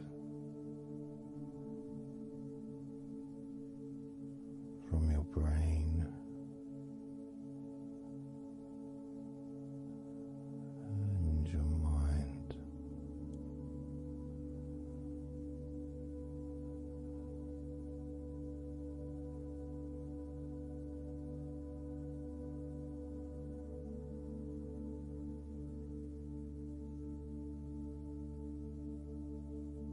Slowly but surely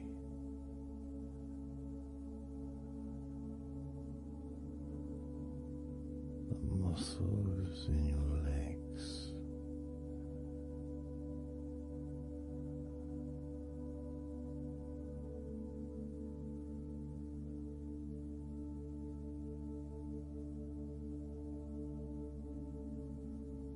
relax, relax,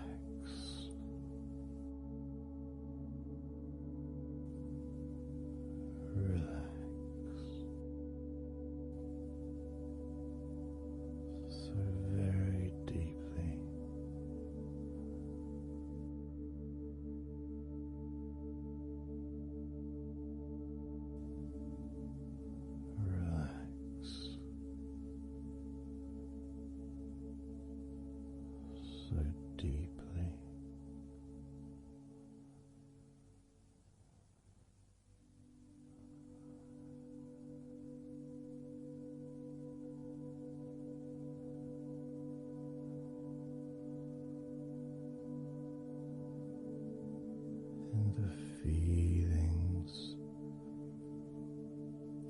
pleasant feelings in your arms and shoulders.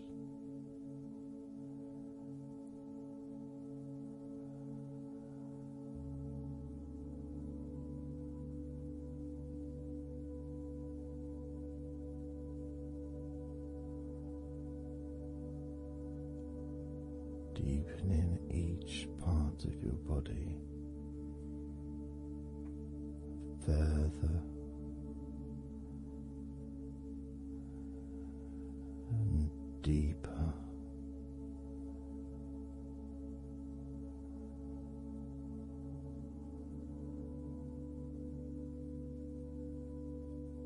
And deeper.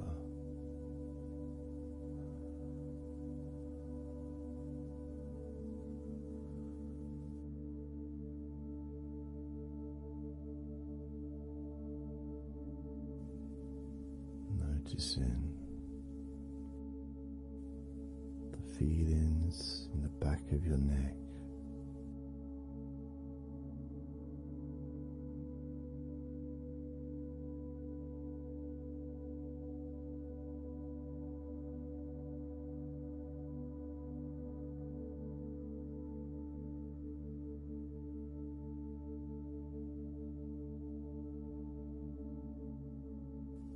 the feelings in your wrists,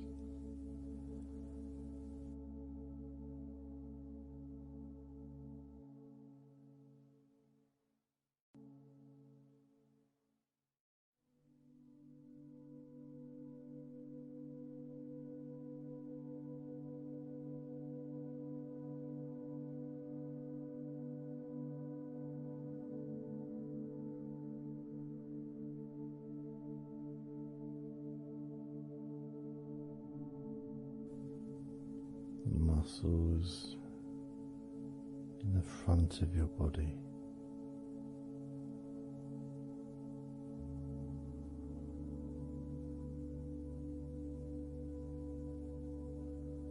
are also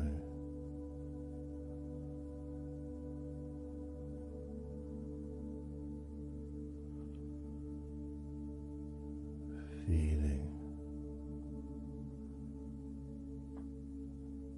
peaceful.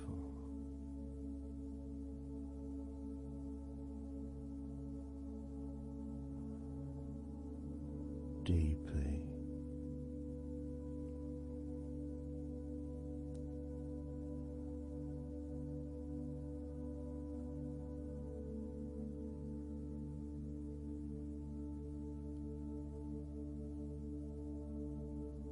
There's a sense of peace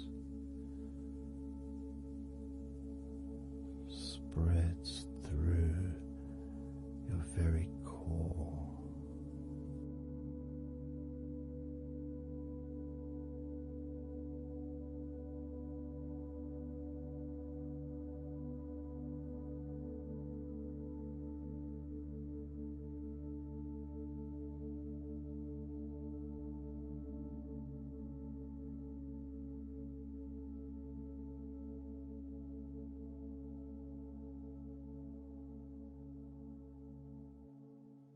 Even when you focus on your mind,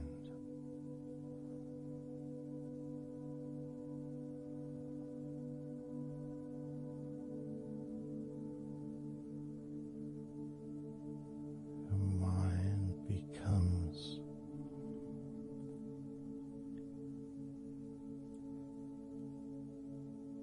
even slower.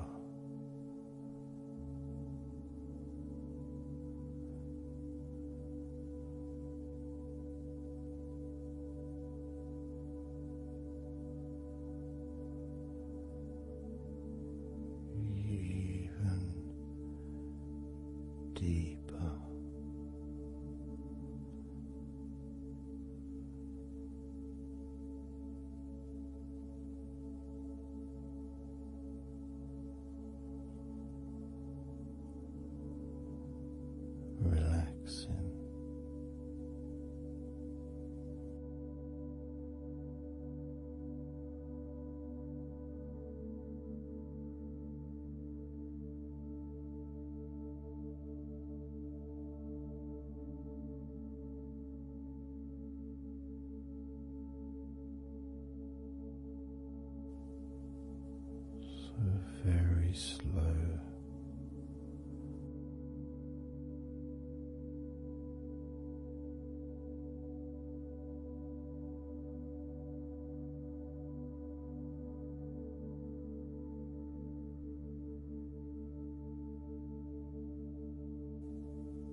stomach.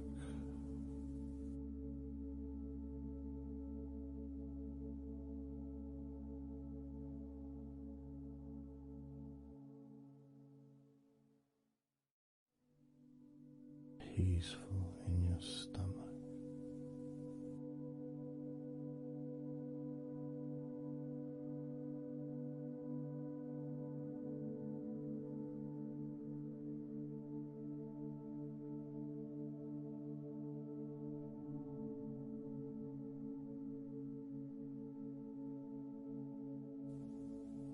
Your back.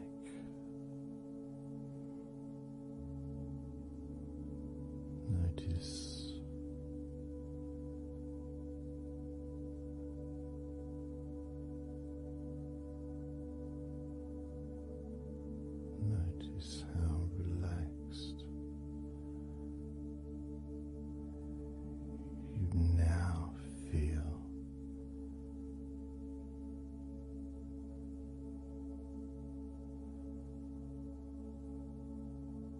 In the whole of your back.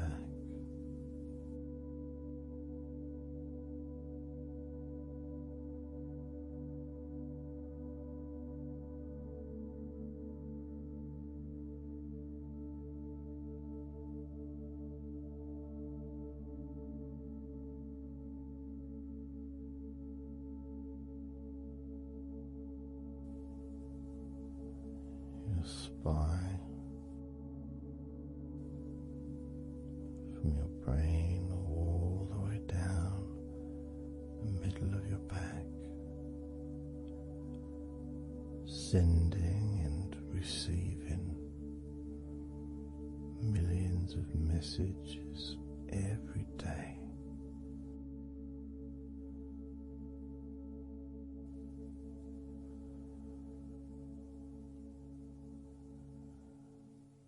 Deep comfort increasing.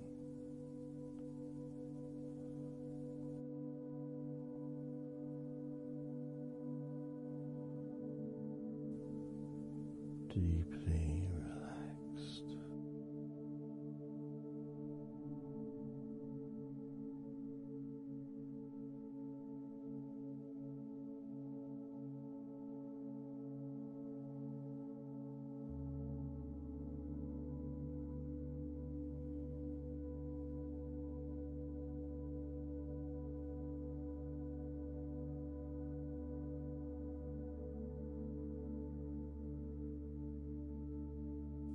Your knees,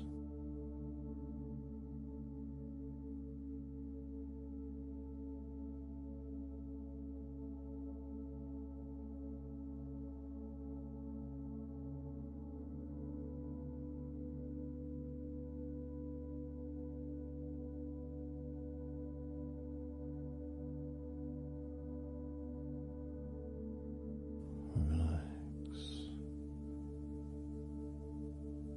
spreading those signals down your spinal cord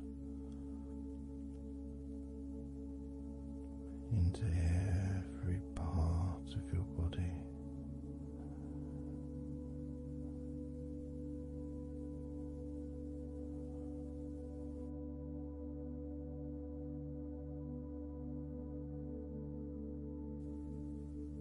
Your shins and your calf muscles.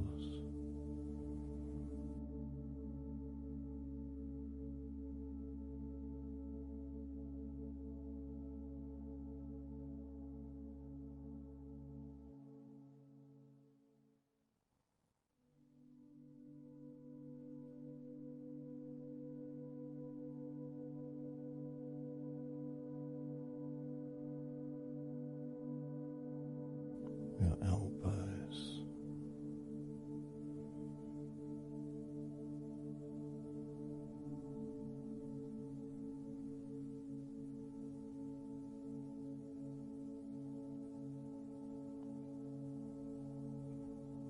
feelings of peace and tranquility spreading through your body. tips of your toes to your eyes, your fingers, all the way to your lower back.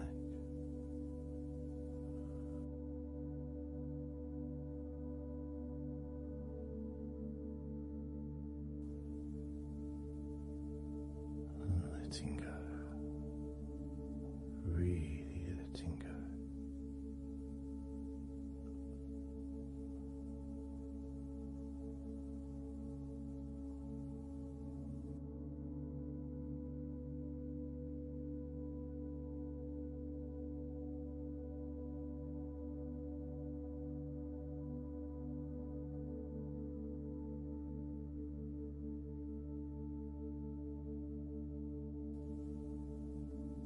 Peace.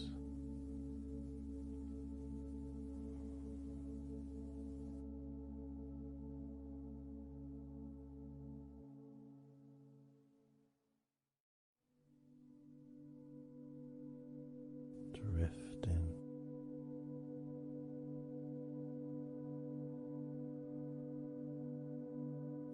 Mind just wandering away.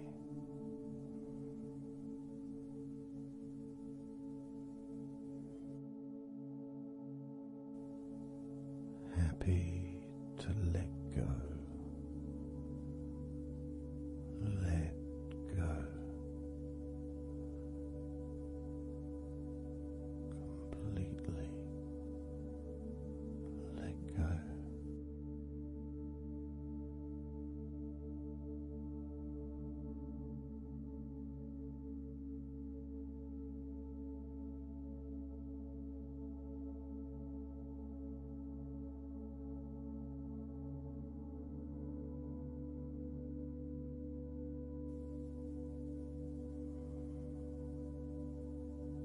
So tranquil.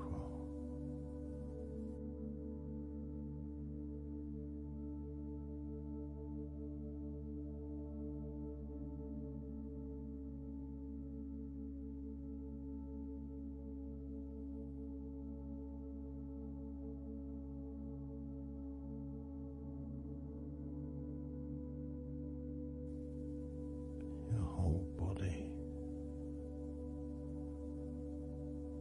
enjoying a sense of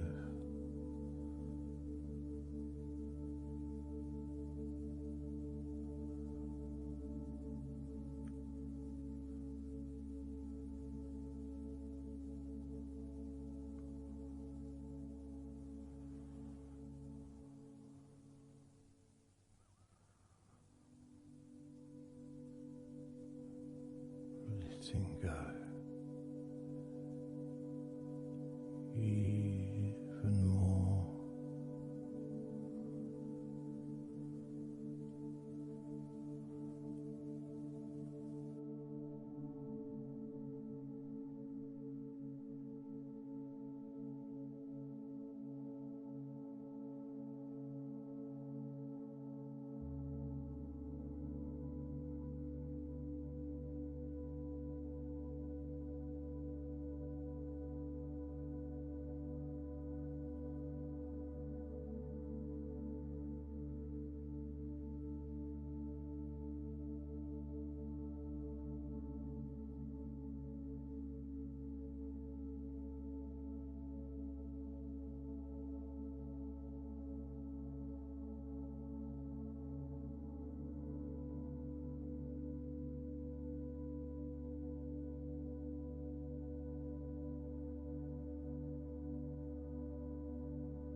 enjoying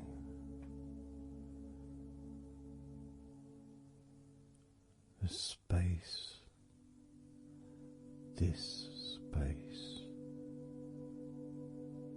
of peace and safety.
Letting go.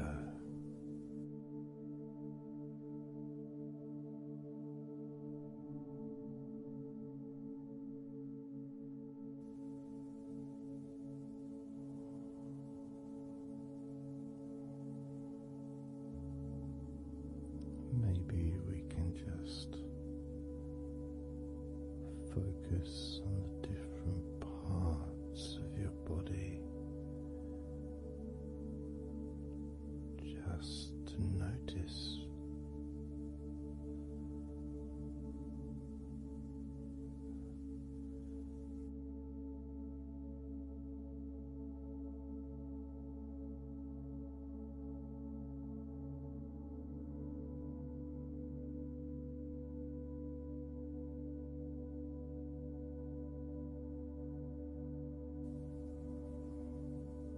your forehead and your eyes.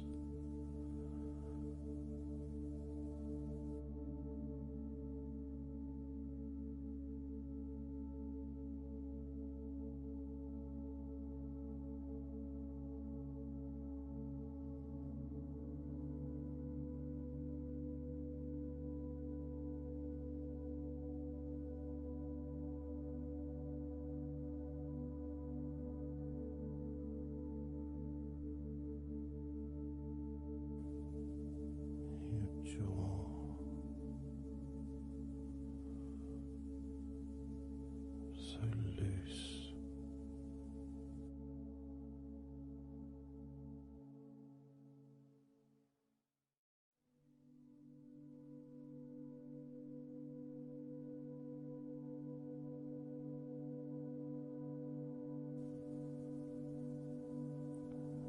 Noticing a sense of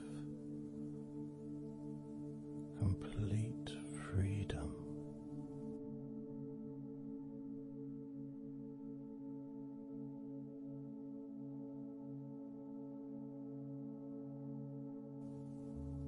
Absolute freedom.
have noticed your mind drifting.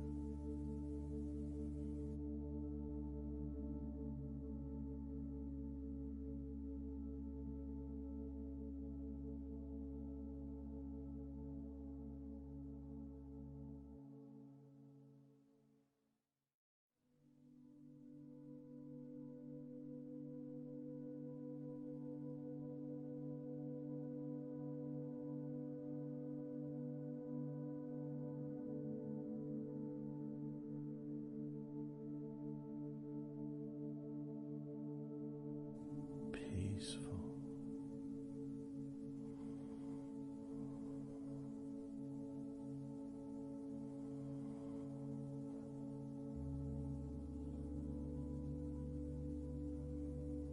Moving even more deeply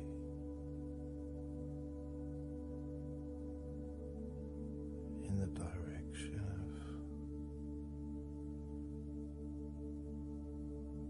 total blissful peace. Blissful peace.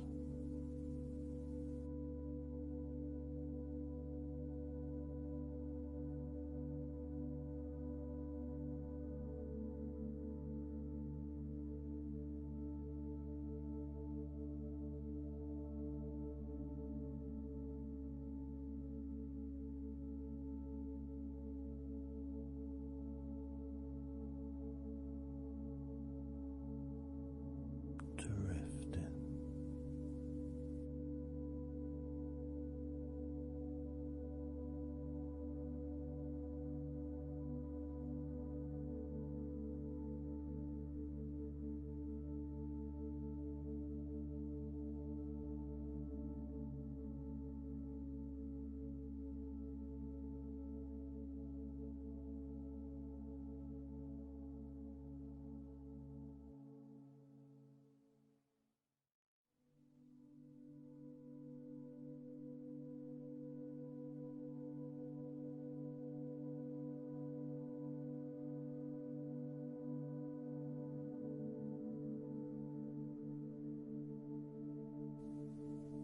Total peace.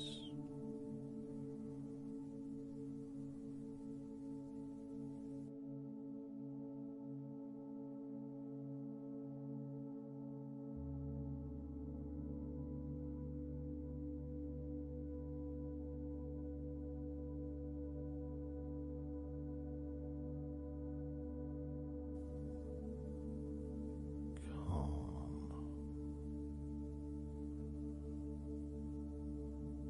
So calm.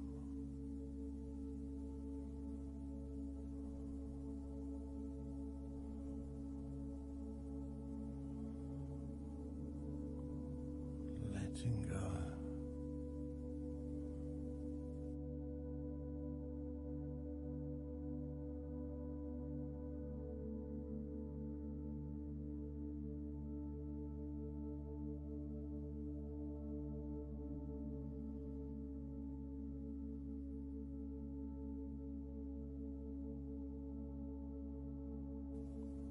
Peace of mind.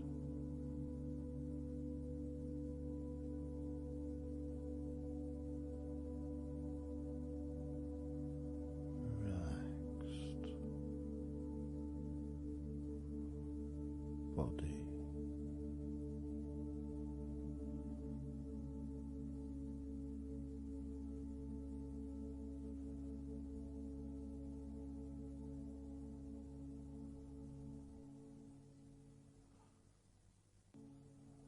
So relaxed.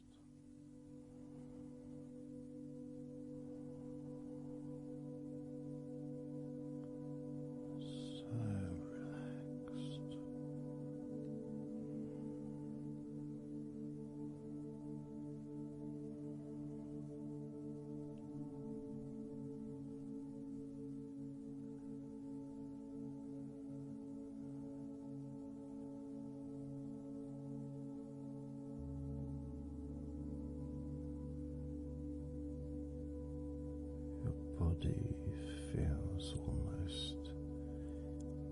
invisible.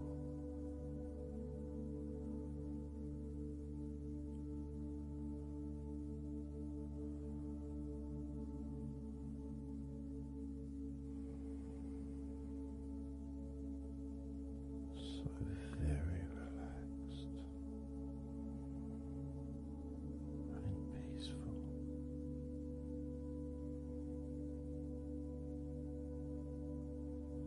So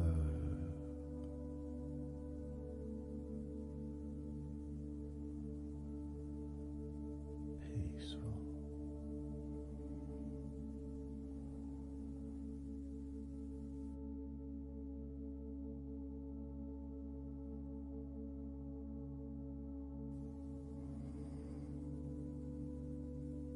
Relax.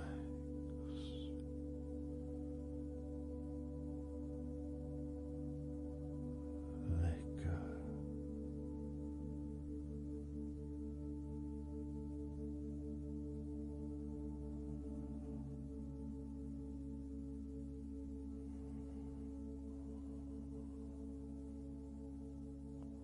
So peaceful.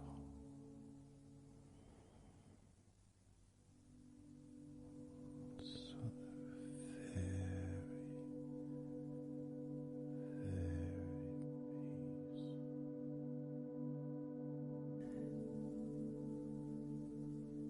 And you could start to notice that you are feeling more relaxed. Even though I've not purposely focused your mind upon that sense of physical comfort that is growing within you throughout your body.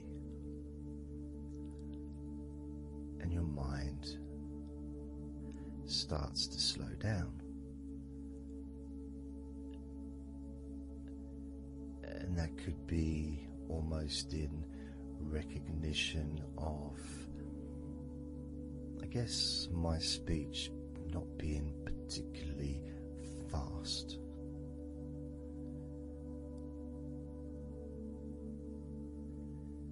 And things just generally feel calmer just by listening to my voice. You give yourself an opportunity to take a break from the day, take a break from your life as it is, and to give yourself a rest, giving yourself permission to take some time off and to allow your body to relax and allow your mind to slow down, which in turn releases the tension, any stresses that you had in your body.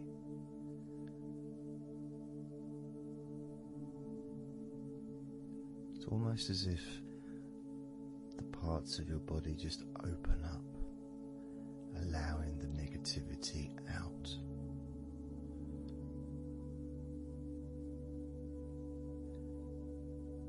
And at the same time, replacing that negativity with positive, healing energy,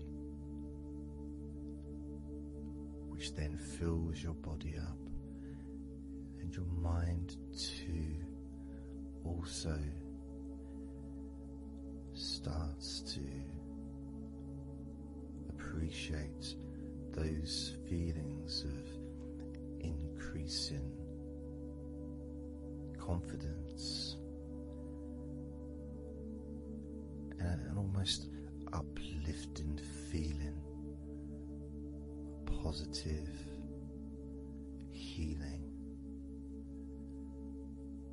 an energy that spreads through your body like a wave of comfort And all this comes from just allowing yourself a few minutes, maybe half an hour, however long you want it to be, to just rest.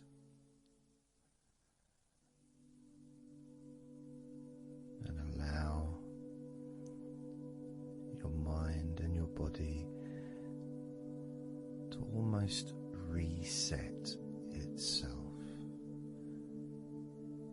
to the settings of comfort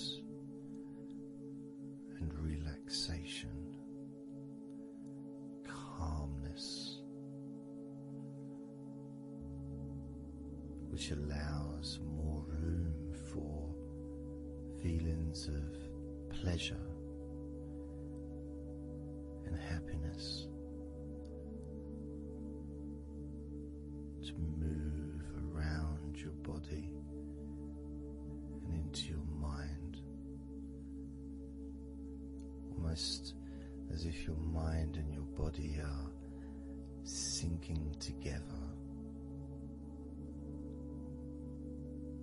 almost mirroring each other with that growing positivity and calmness. And it feels nice.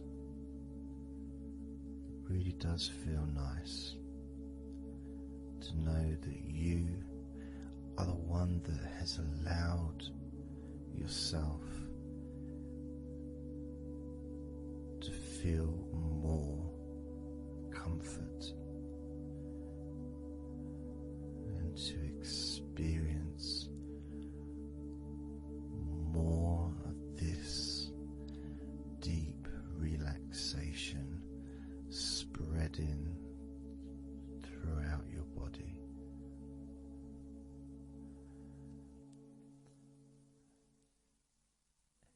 And as I focus on each part of your body, you can notice that that part becomes even more relaxed just by focusing on it. It becomes even more calm and comfortable just by focusing. And as I move down your body, starting at your head, the parts that you've already focused on will continue to relax deeply, and those parts that we've not yet focused on will just automatically release any remaining tension in anticipation of even more comfort about to come.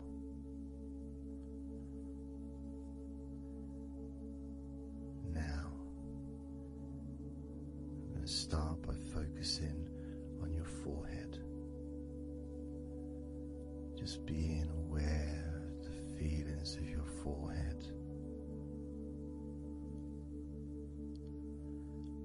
Background sounds like Mr. Herbert the Pigeon can just allow you to feel even more relaxed. It just means you're in the moment. This isn't a sterile environment. This is the world. I live in the countryside. So there's lots of nature sounds around.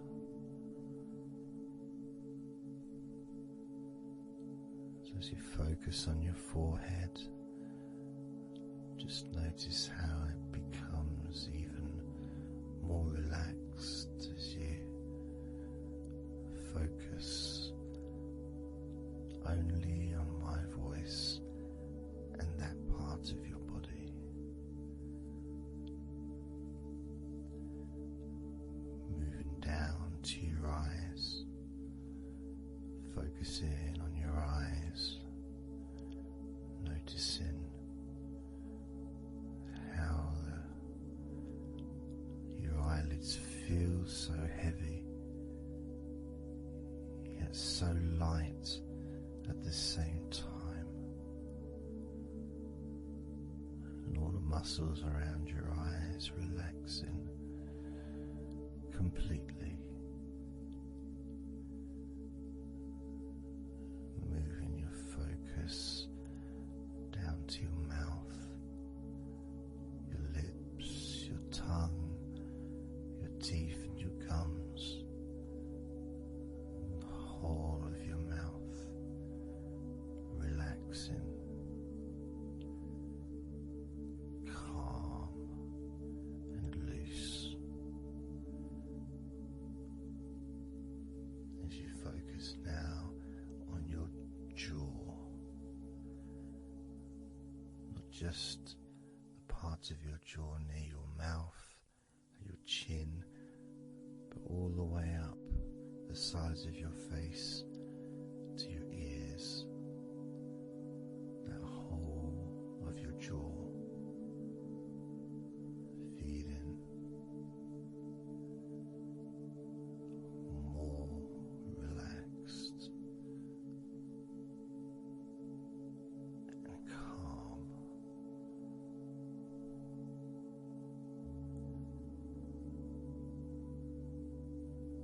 Focusing on your neck, the front of your neck and your throat, relaxing and loose and calm. The sides of your neck, the right and left side of your neck, relaxed and loose and calm.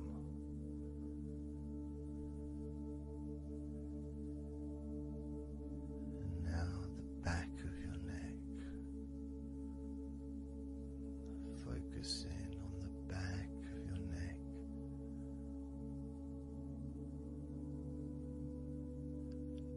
letting go of any tension that may have been there before, and enjoying that sense of increasing comfort and release that you can experience in the back of your neck.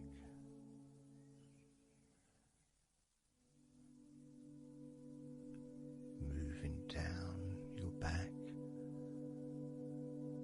moving either side of your spine, right from the top of your back, all the way down to the bottom of your back.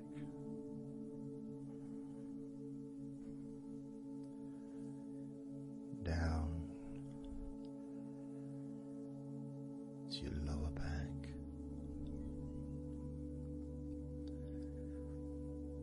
As you move up and down your spine, you can feel the muscles either side of your spine relaxing even more.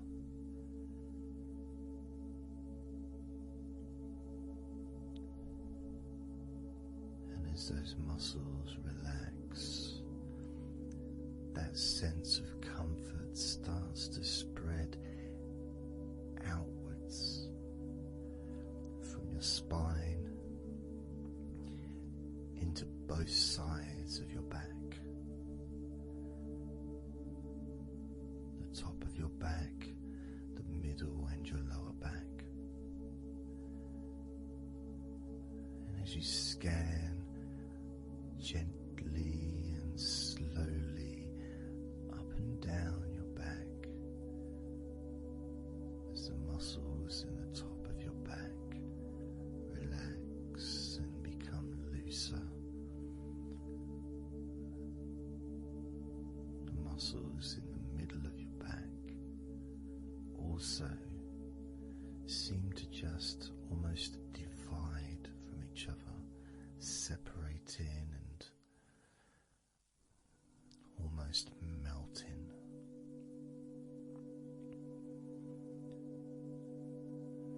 And in your lower back,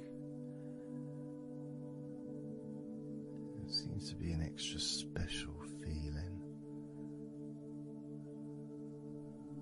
of comfort.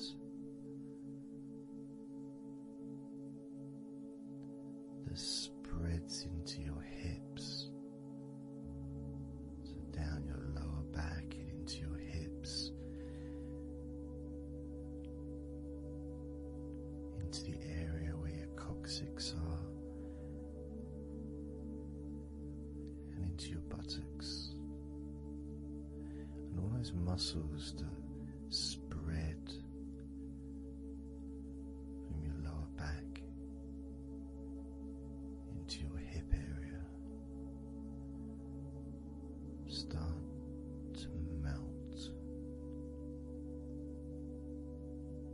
start to really let go.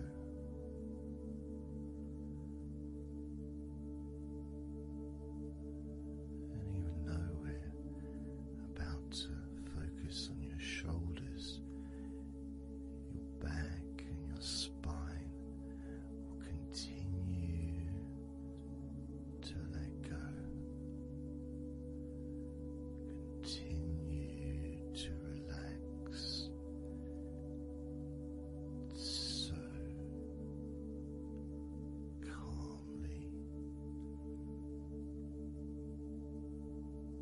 And as you focus on your shoulders, you may notice that they're already feeling really loose. They're already feeling calm.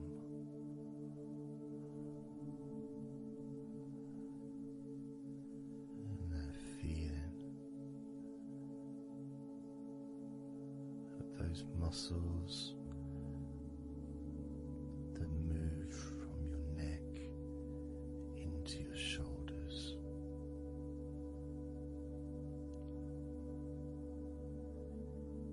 Feel so soft and gentle, so smooth,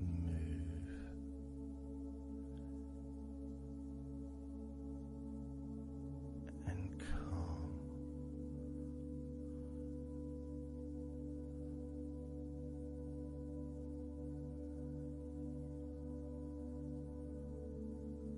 And the feeling in your shoulders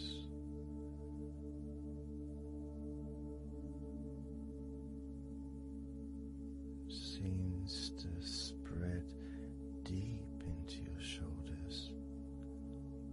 That sense of relaxation, not just traveling deeply into your muscles, but also relaxing the bones,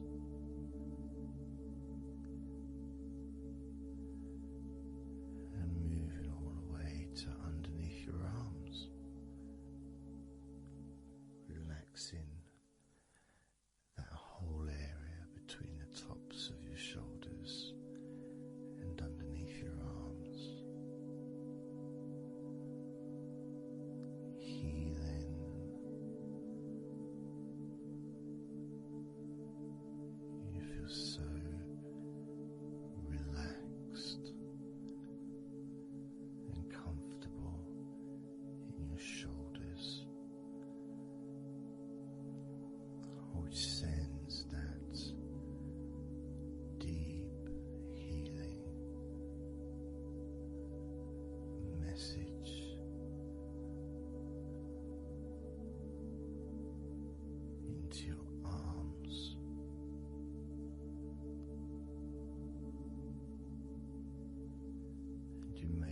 almost as if your arms are not even there because they're so relaxed, so deeply relaxed.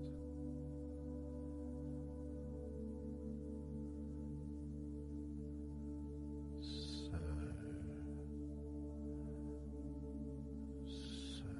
calm.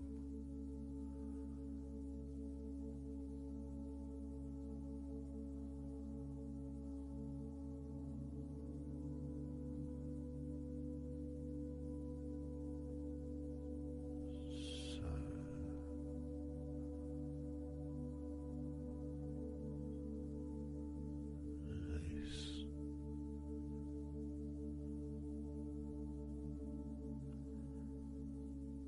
That feeling spreading all the way down your arms to your elbows, including your elbows.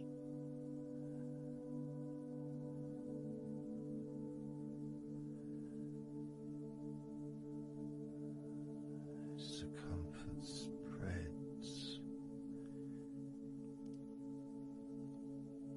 all the way into your wrists, your forearms and your wrists,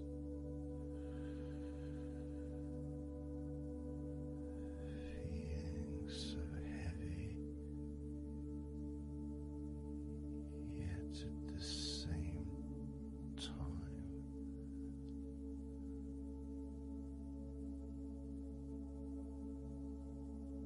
so light and gentle.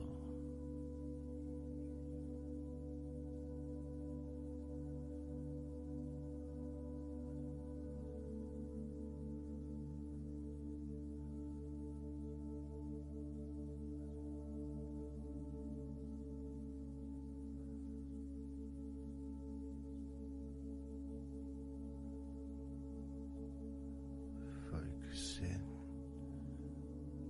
now on your hands.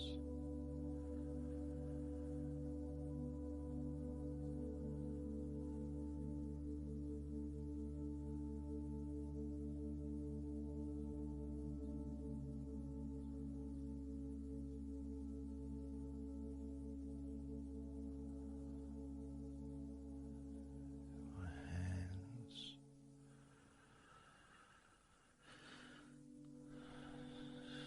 so peaceful in your hands.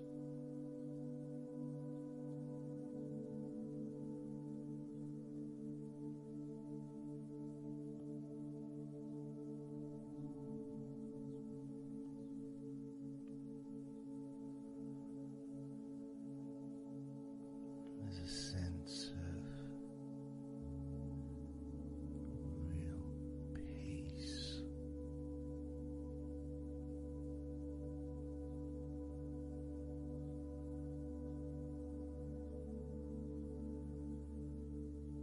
It just seems to feel so familiar when your hands relax deeply.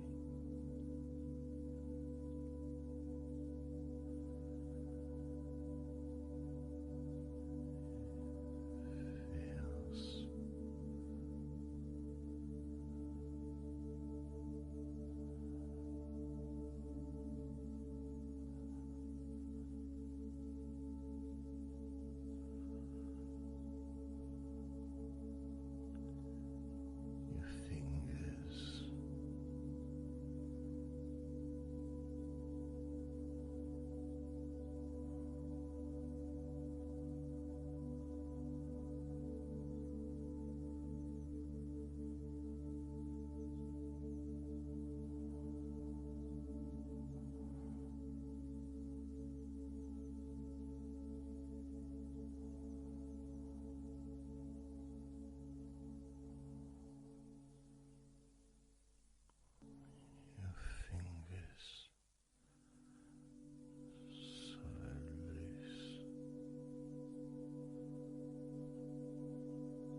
muscles in your thighs.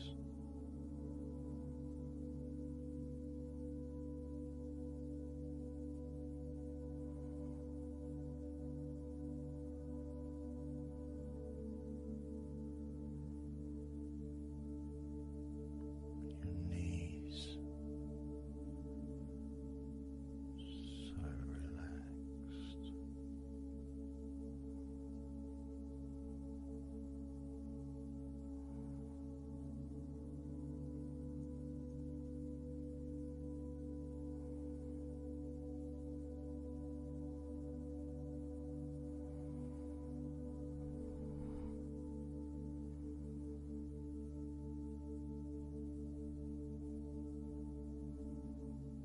Your calf muscles and your shins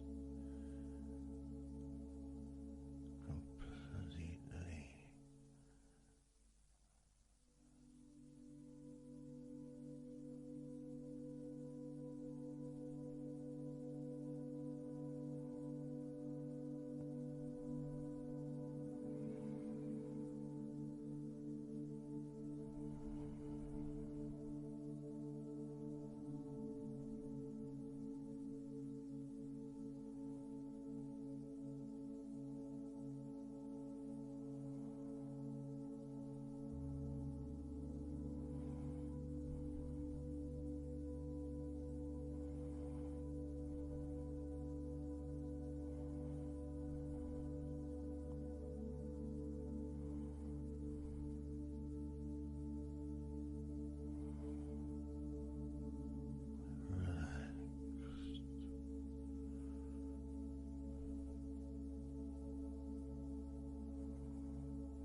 And the feeling in your feet,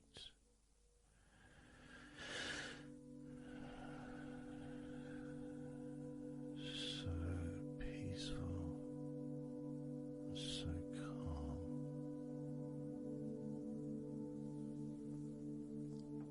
So peaceful.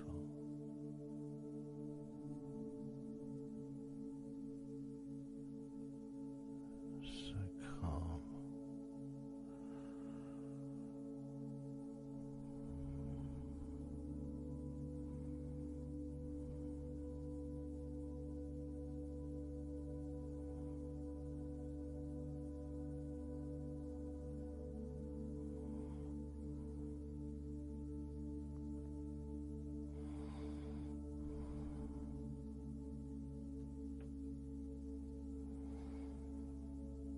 So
I'm going to start counting down now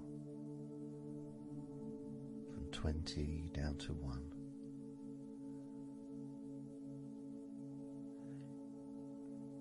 You can imagine in a way it's like just walking down some steps, and each step, all 20 steps, and each step represents a level of comfort.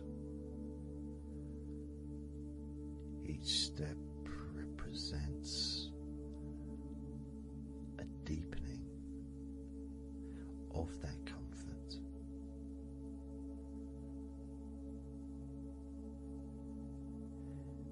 And the further you walk down those steps, the deeper and more relaxed you feel.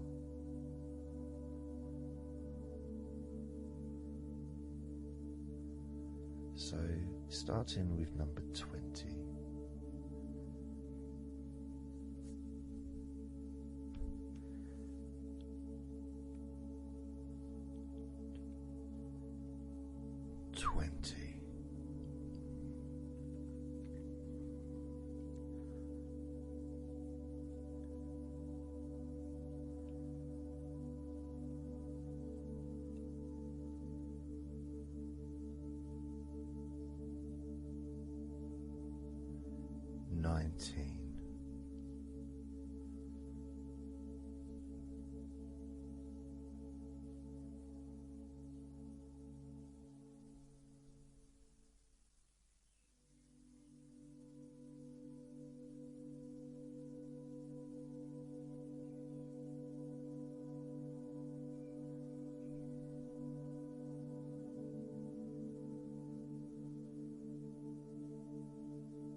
14.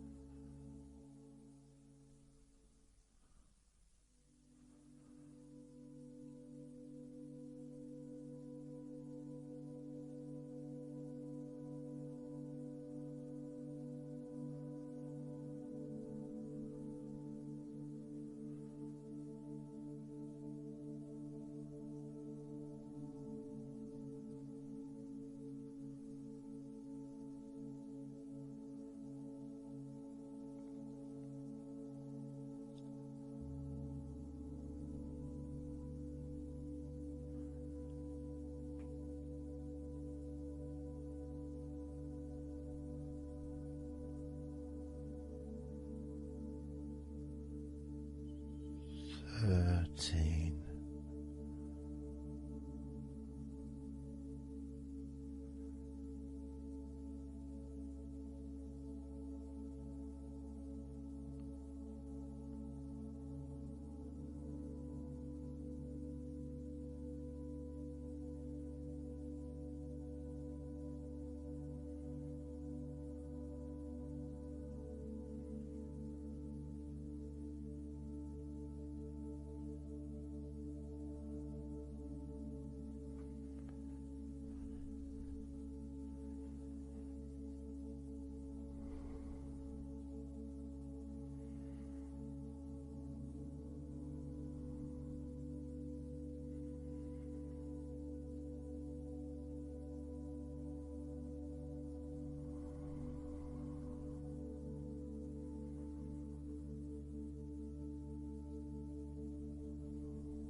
12.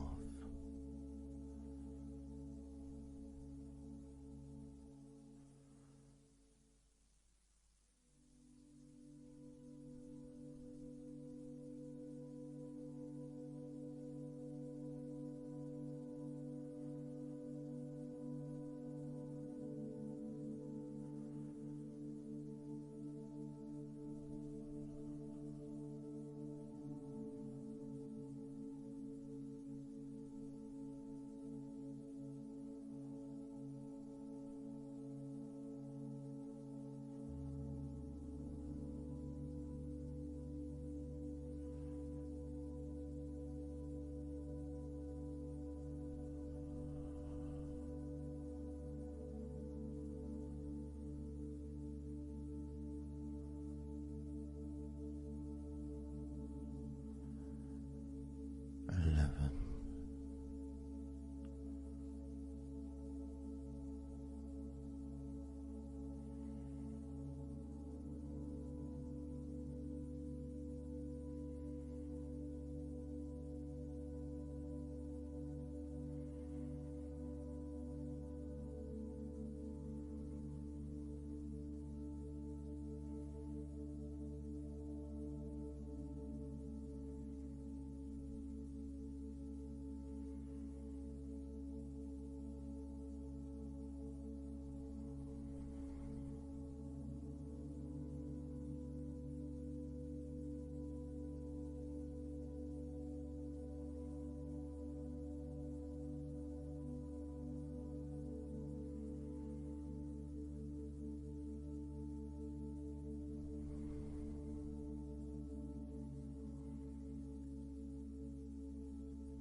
6. 5.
4.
3.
Focus on your eyes.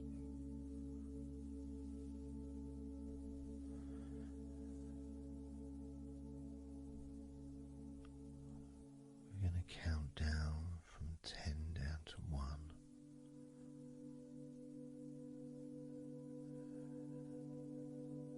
Focus in just on your eyes,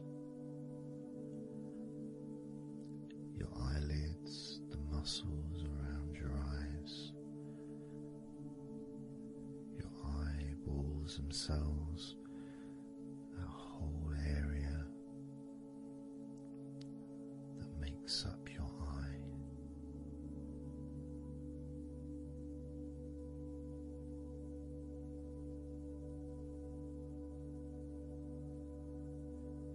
As we count down from 10 down to 1,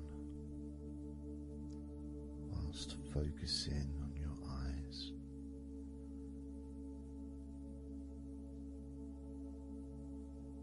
you will become twice as relaxed with each number counting down.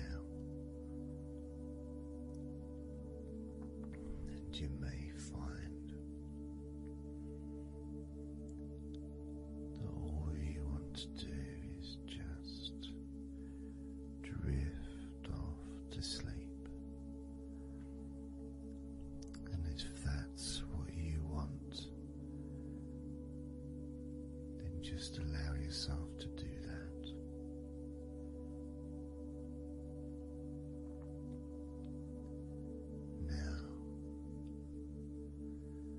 Focusing on your eyes, I'm going to begin counting down from 10 down to 1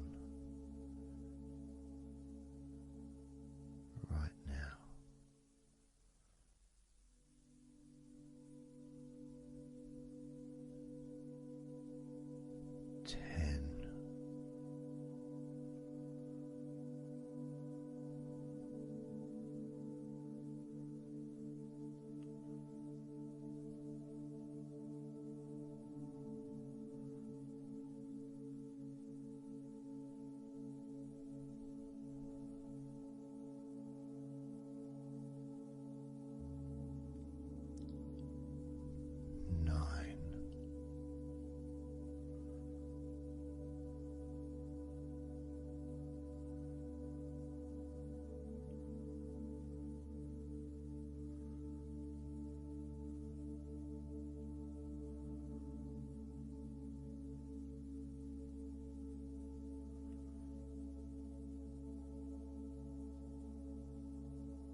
So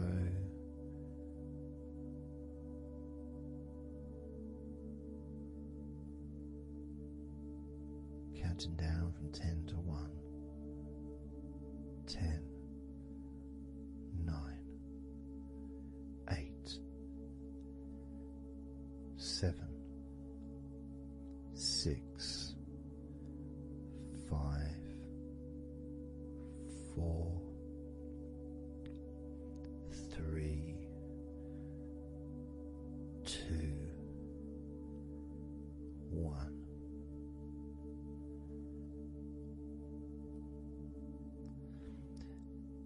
And maybe that was a bit too quick in order to relax.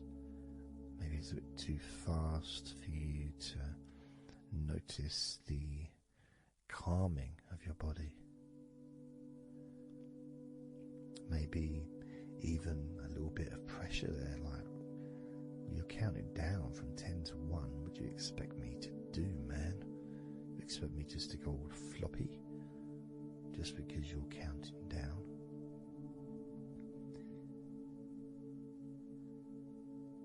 We could try it again, but this time I'll go a bit slower. This time, as you focus on the whole of your body before we focus on your legs. Just notice how your body does start to feel more relaxed with every number that I count down. 10,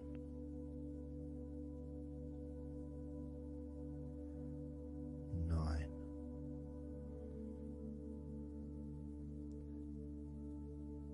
8,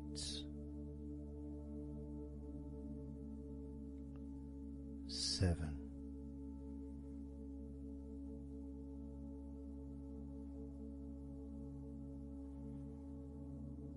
6,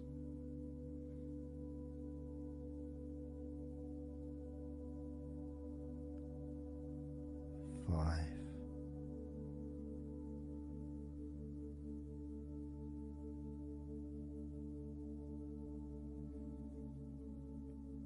4,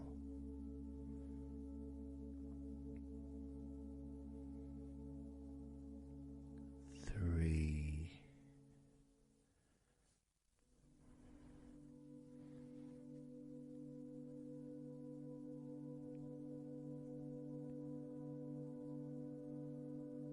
2,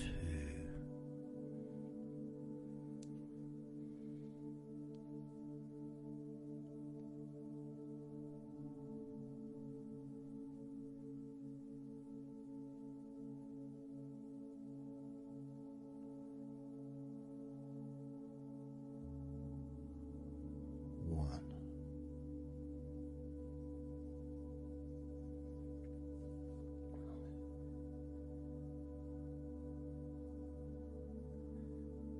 And just notice how you feel generally, how your body feels.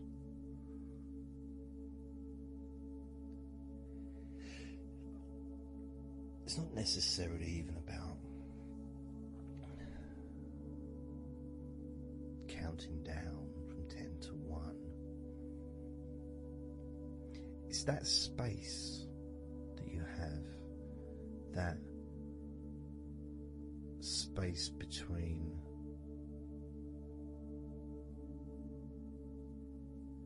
being active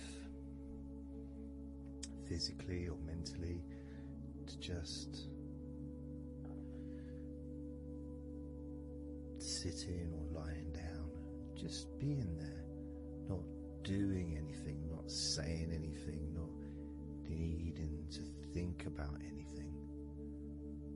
So it opens up a space, a bit of a space, a gap.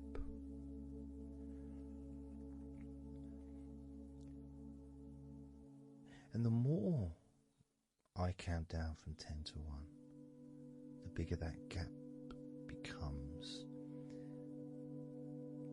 So there's that gap of calmness, of comfort, relaxation.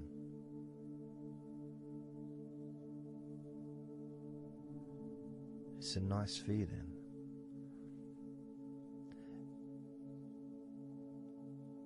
And it moves those stresses or discomforts physically or emotionally, moves them away.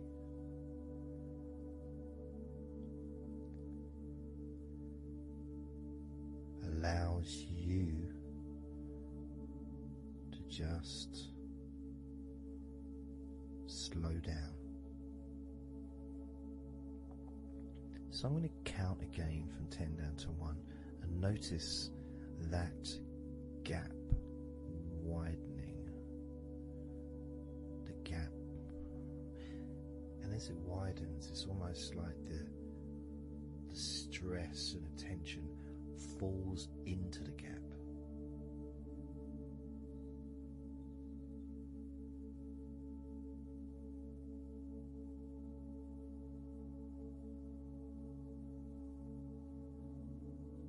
And gives you that distance, that space.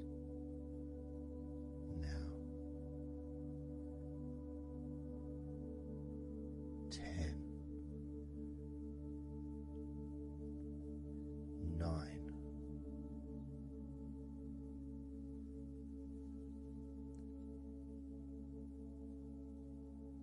8,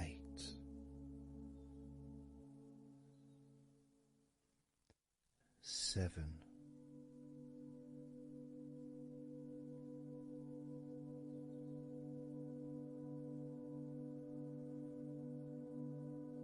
6,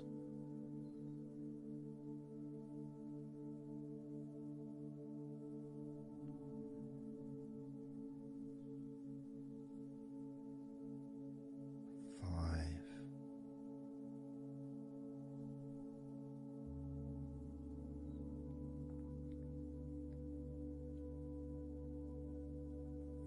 4,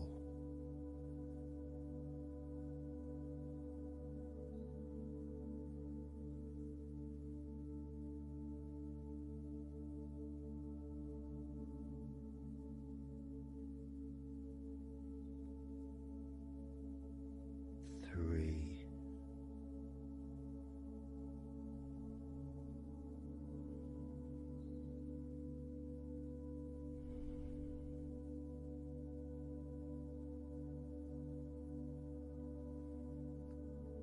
2,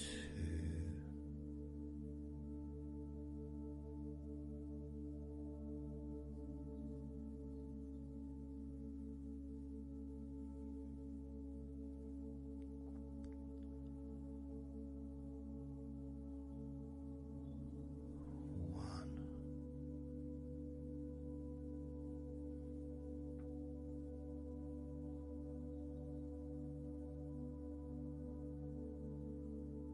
And how does your body feel now?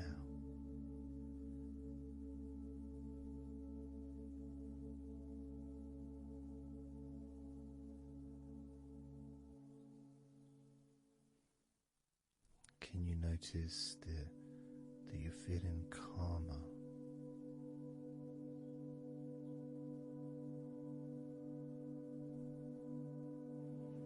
That you're feeling more relaxed?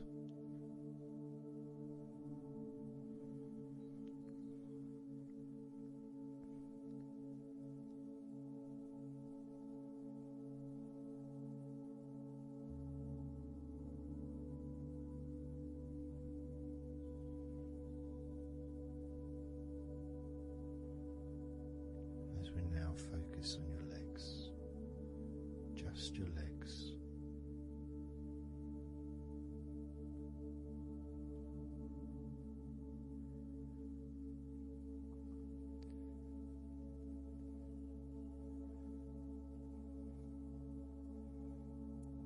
We're just going to start with focusing on your thighs.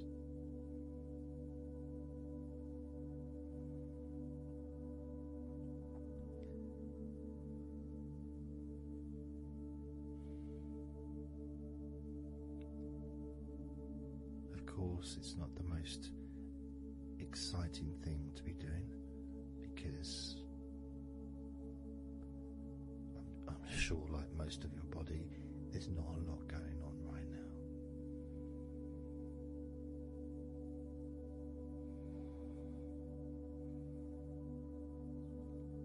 Just focusing on the whole of your thighs, the tops of your thighs, the sides of your thighs, the bottoms of your thighs, your outer thighs and your inner thighs. Basically the whole of your thigh that leads into your hip and then goes down to your knee joint.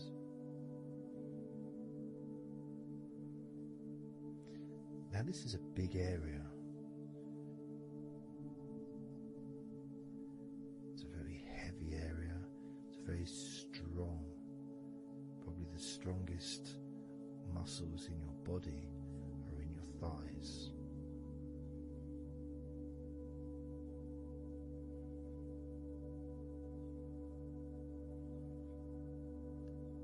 But I don't think we perhaps give enough attention to our thighs.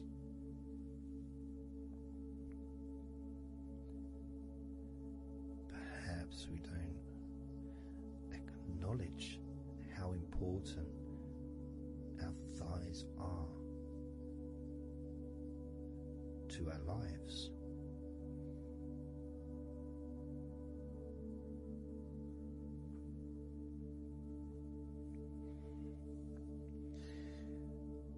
How much they actually do for us all through our lives.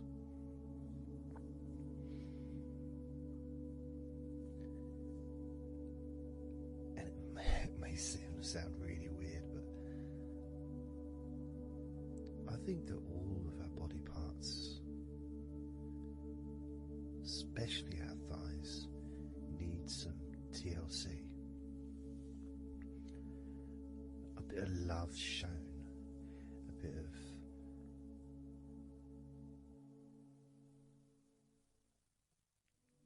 acknowledgement, a thank you,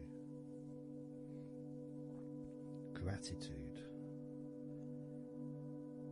for what our thighs do for us.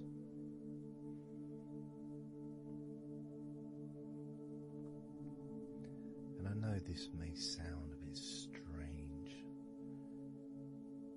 Maybe you think, why am I? Surely I should be out in the garden hugging a tree or something. Well, it's hard to set a microphone up on a tree. That's why I'm doing this indoors, otherwise I would be outside hugging a tree. No, I can't see the television from the tree.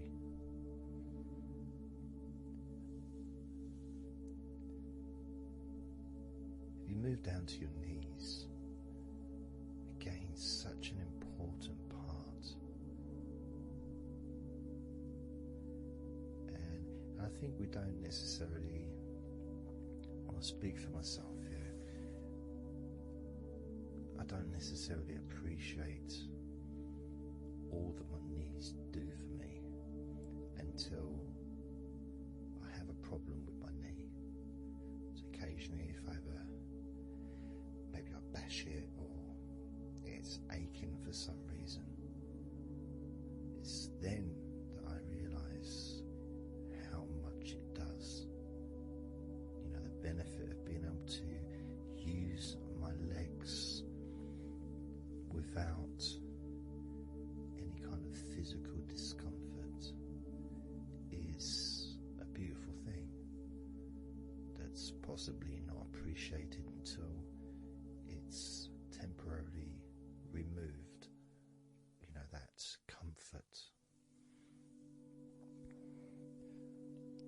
as you focus on your knees, regardless of how your knees feel,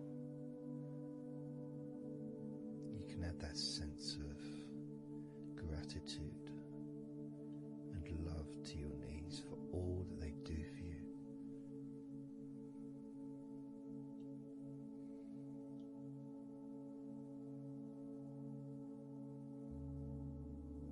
And you can still have that attention on your thighs, and maybe notice how your thighs feel. Maybe you've noticed that they are relaxing more deeply.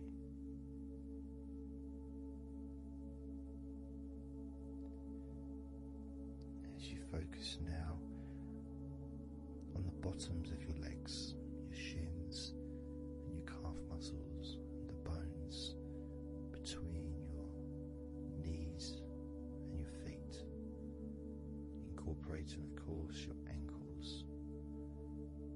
So important.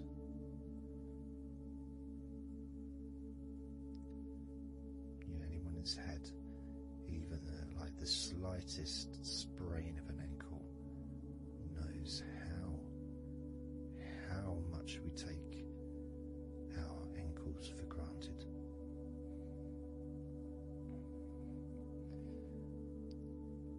And it's kind of strange in a way when you think that, logically our wrists are a lot thinner than the rest of our arms, which is okay, can't see any problem with that because we're just picking stuff up. But our ankles are so much thinner than the rest of our legs.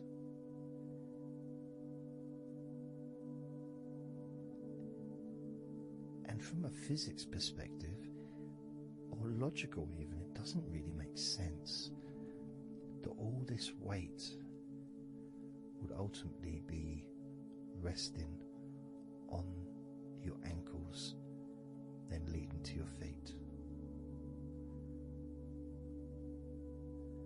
That thin area, thin bone, yet it does so much great work. Supports us, supports our body for a lifetime. Helps us to balance, helps you to get around and be mobile.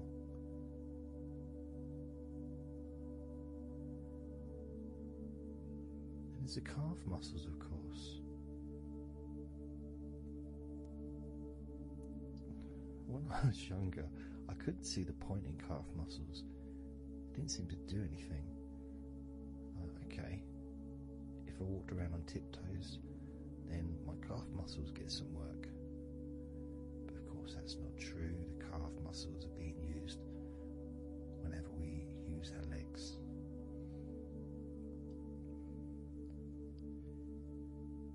And your shins, there to protect your lower legs, shaped in a way almost as a protector for the bone.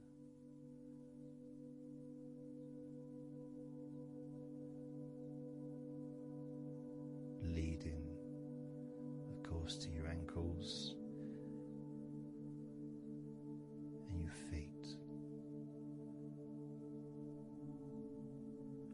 But we're not going to focus on your feet, we're just going to focus on the legs. I realise that now that I've mentioned your feet, you're probably focusing on them anyway, so maybe I should focus on your feet a little bit.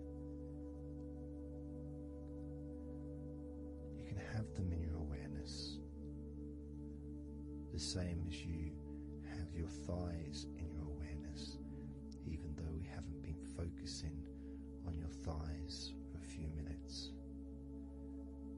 Focusing on your ankles,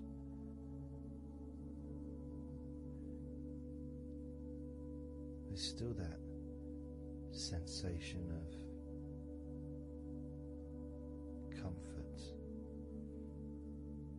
in your thighs. And there's that movement of energy, because the thighs hold lots of different sensations. Of course, there's the muscles, the big, strong muscles that we have in our thighs.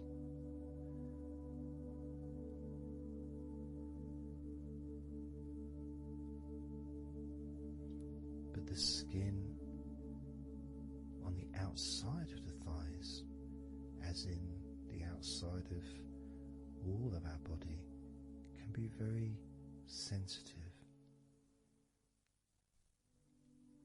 Sensitive to the touch, sensitive to temperature.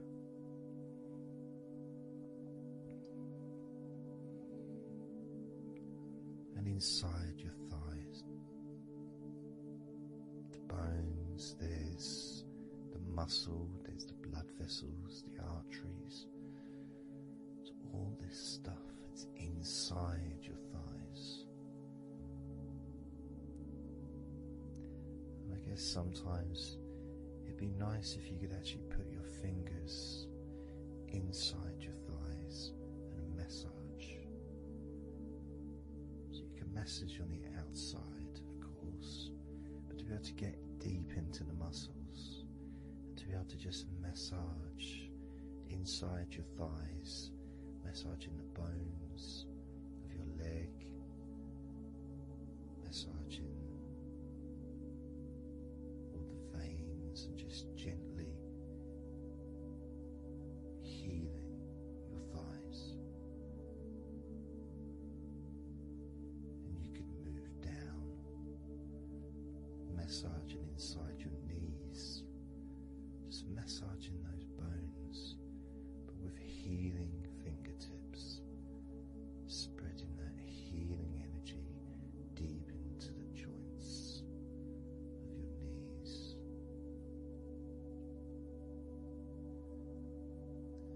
Of course, there's the back of your knee, the inside crease where your knee is. It's a very sensitive area. Feels very nice when you stroke it. That might be because it's an area that's not really touched very often. It's almost like a hidden part, that crease in your legs. It's almost like a part that has a sensitivity which is a little bit different.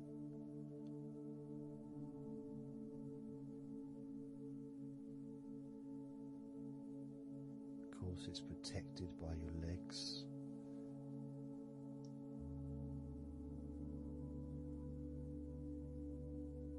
So you can imagine putting your fingers into that crease in your legs.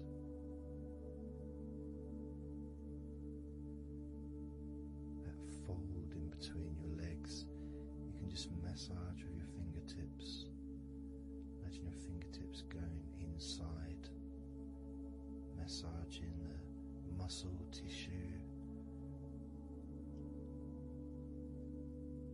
You can of course feel the bones of your knees healing through your fingertips.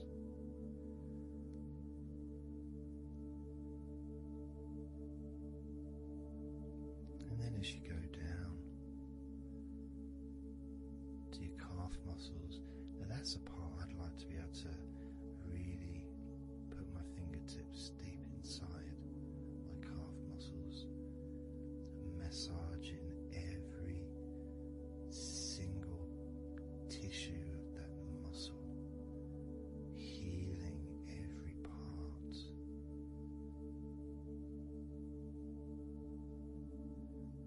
And then doing the same for my shins, massaging and gently stroking the bones, gently stroking them, healing because they deserve to be treated as the precious bones that they are. Because our legs are so precious, as in all the other parts of our body. They're more precious than any jewel on the planet.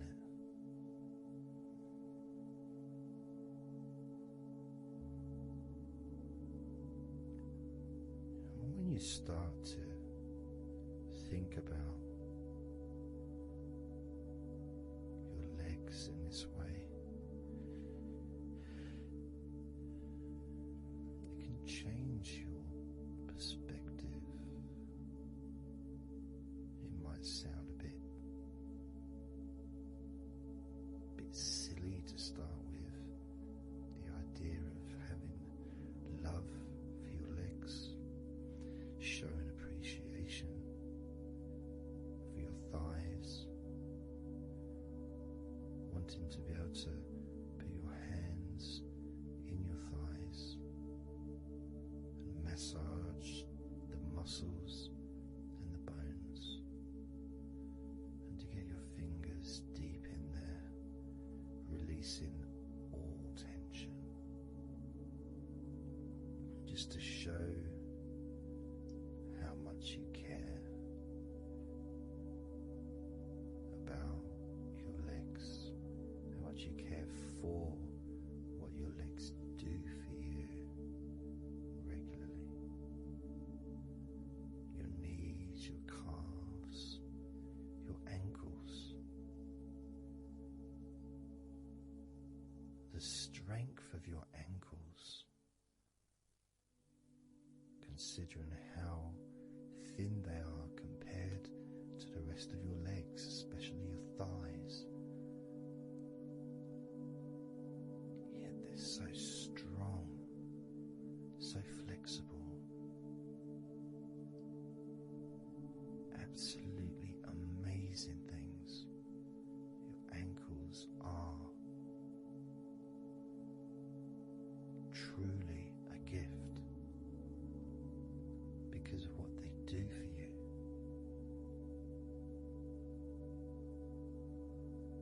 Supporting all that weight, regardless of what weight you are, even if you're only 8 stone, it's still a lot of weight for these little ankles. Now I'm a lot heavier than 8 stone, double that. Yet my ankles support my body all the time. Although they do give off a sigh of relief when I sit down.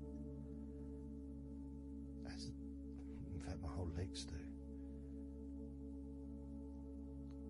My feet also go whew, my toes clap. They're so happy.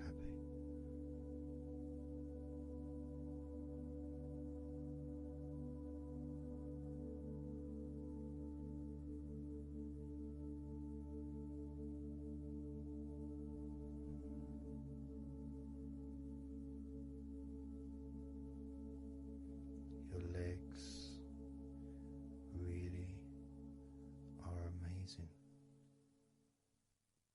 And I know that talking about your legs is possibly among the most boring things you've ever heard anyone say, possibly. But boring or not, everything I said is true. Your legs are amazing.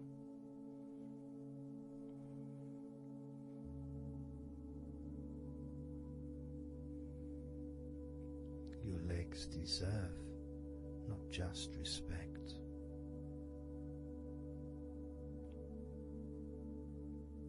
but they deserve to relax deeply.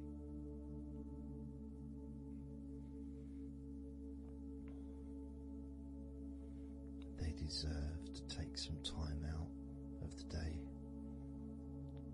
to just let go completely.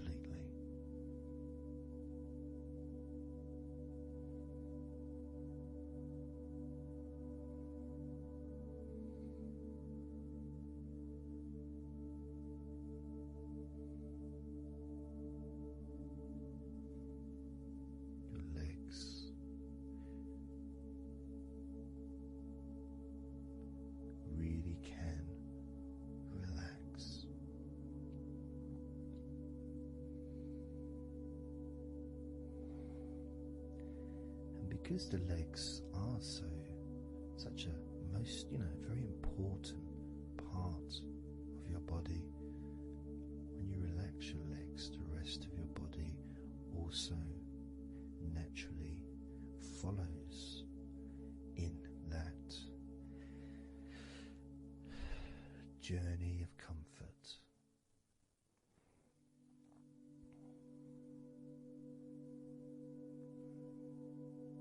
I can feel it in my hips. My hips feel really loose, and also my lower back as well. My lower back really feels stretched, even though I'm just sitting in a chair and there's no stretching as far as I'm aware that I'm doing. But it's almost as if the muscles are just relaxed so much that there is a natural stretch as the tension has reduced a lot.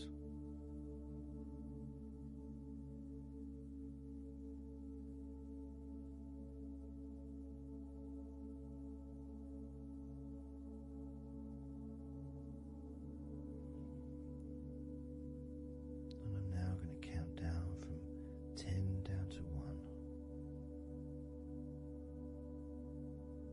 And you can continue to feel wonderfully relaxed. 10, 9, 8, 7, 6, 5, 4, 3, 2, 1.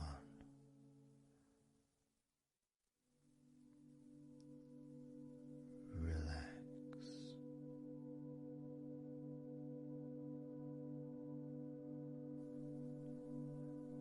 So I'm just going to count down from 5 down to 1. And as I count down, if you just focus on the numbers, just the numbers, counting down, and notice how you feel in this moment as you hear the numbers counting down, knowing that those numbers counting down represent you feeling calmer, not just in your body but also relaxing your mind. And just notice how you feel. There's nothing to do, there's nothing to say, there's nothing to think about. Starting with number 5.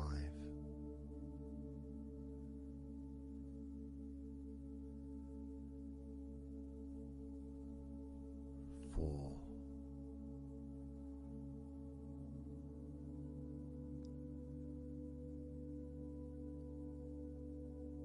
3.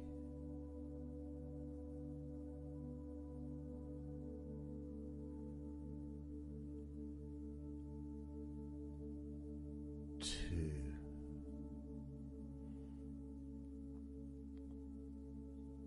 1.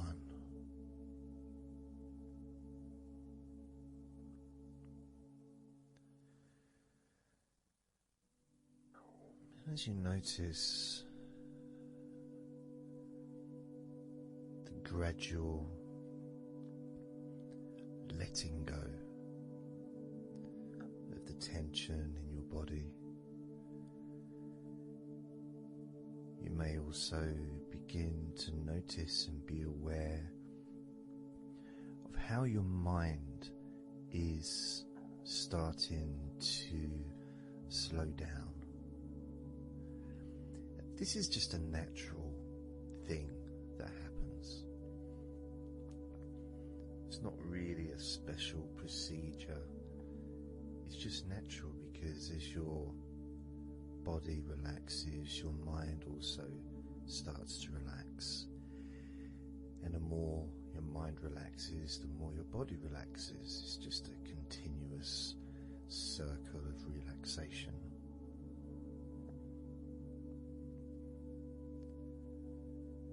And there's that calmness that comes from relative quietness.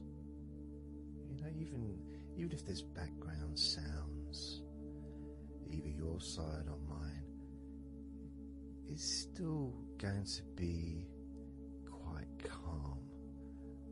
You know, you haven't got the television on, there's no music in the background, unless you're listening to the recording with music, of course.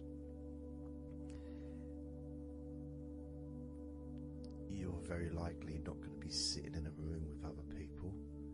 Of course you might be, but generally it's more ideal if you can do this on your own. So, no distractions.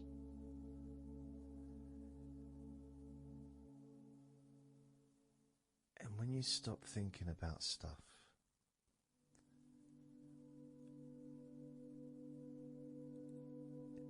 relaxation automatically rises. A sense of comfort starts to grow. And without trying to build it up into something fantastical or something magical, this is just a natural process, something that's easy to accomplish. In fact, it's almost, the sense of relaxing completely happens really when you put no effort into it. It's not something that you can really force. It's something that happens naturally.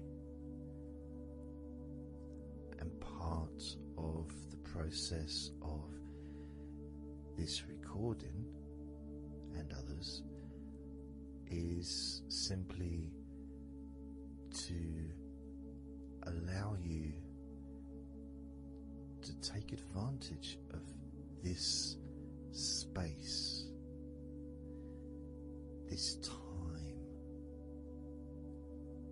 to just let go, to just be here, to be in tune with how you feel.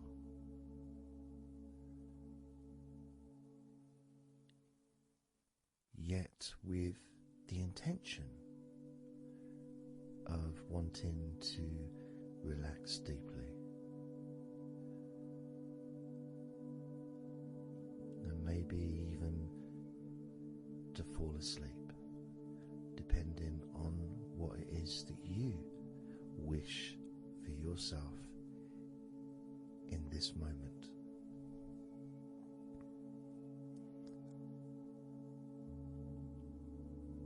As we know, relaxing is the majority of the process of falling asleep. The actual falling asleep part is the tiny bit at the end. The deeper relaxed you become, the easier you find yourself drifting.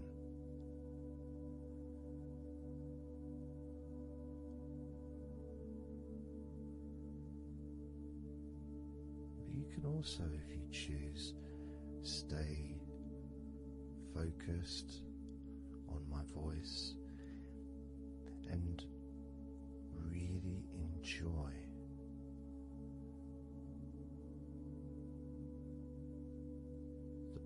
process of gradually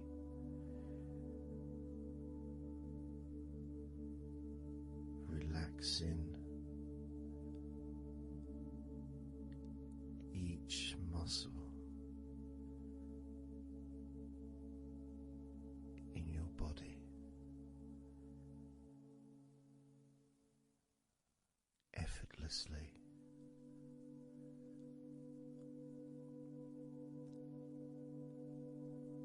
And just observing the sensation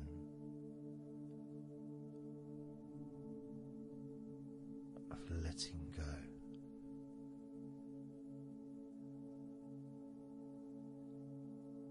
Completely.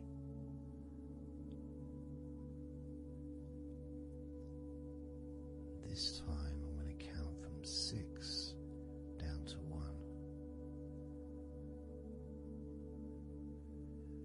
And you can notice your mind calming down more with each number that you hear me say. Naturally feeling calm and slow and peaceful.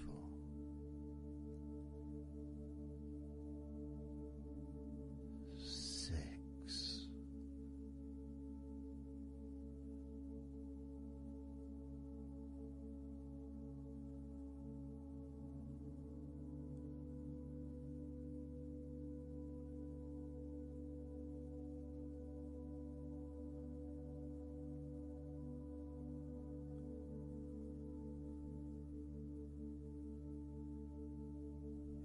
5.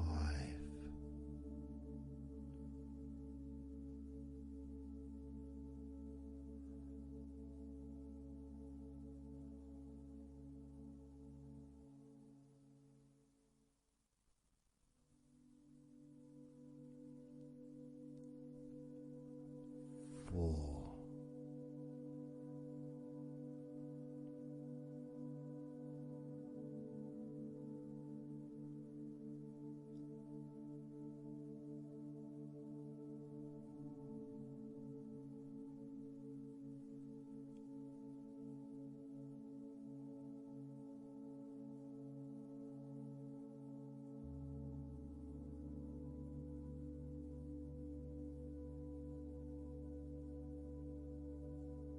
3.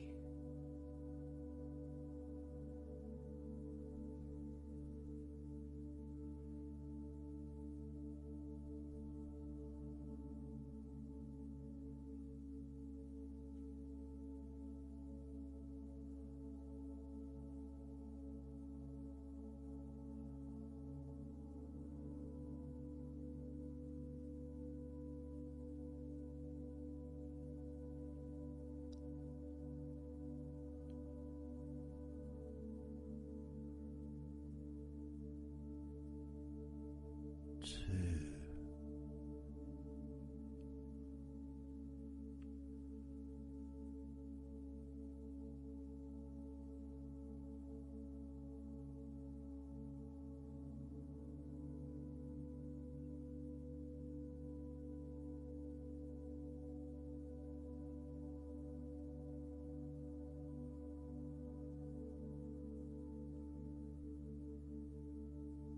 1.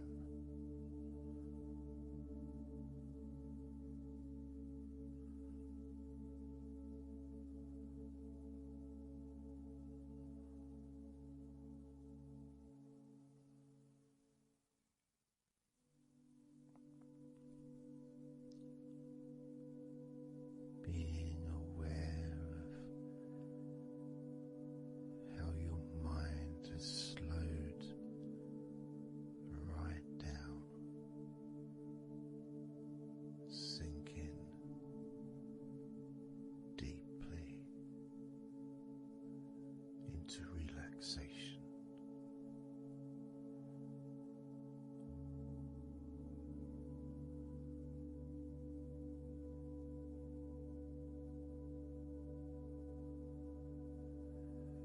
as you focus on your mind, you may notice that there are some thoughts still there, maybe some stubborn thoughts that for some reason perhaps need your attention.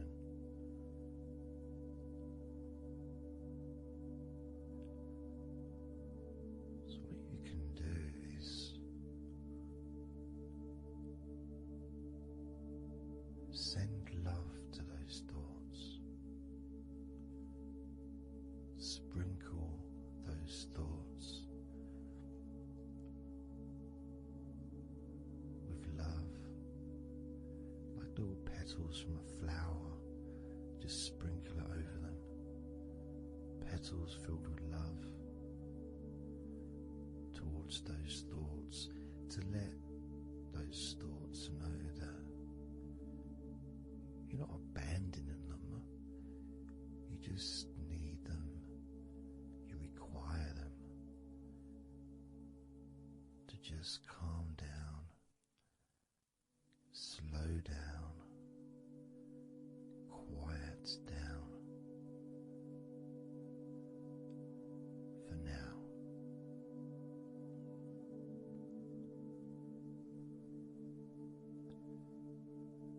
So as you focus on those remaining thoughts, as we count down this time from 7 down to 1, with each number, just imagine sprinkling those flower petals of love, kindness, gratitude over those thoughts, which will allow them to just melt away and relax deeply. With every number,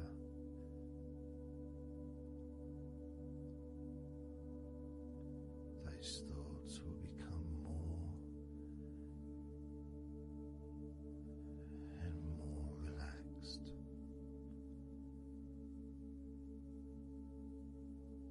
Starting with number 7.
Notice how relaxed you're feeling in your body.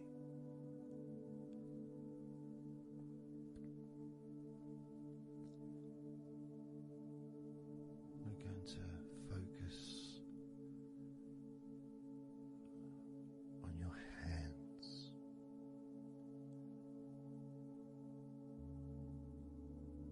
Because the more relaxed your hands are, the more relaxed your body and mind are.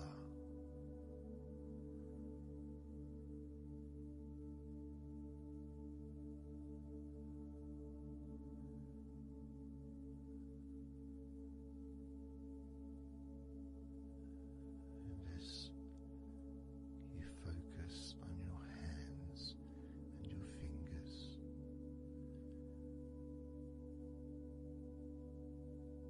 there's nothing needed to be done. There's no clenching of fists or tensing the fingers or anything like that.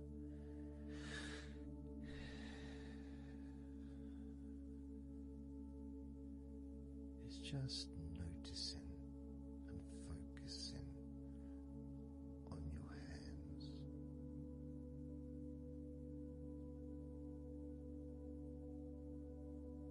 Noticing how they feel.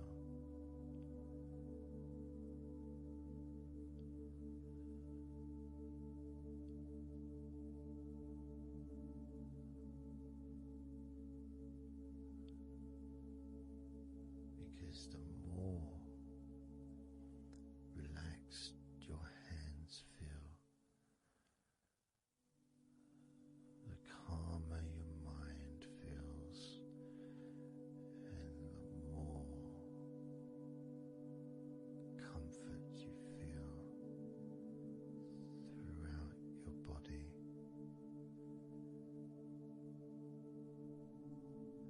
And you may have already noticed that your mind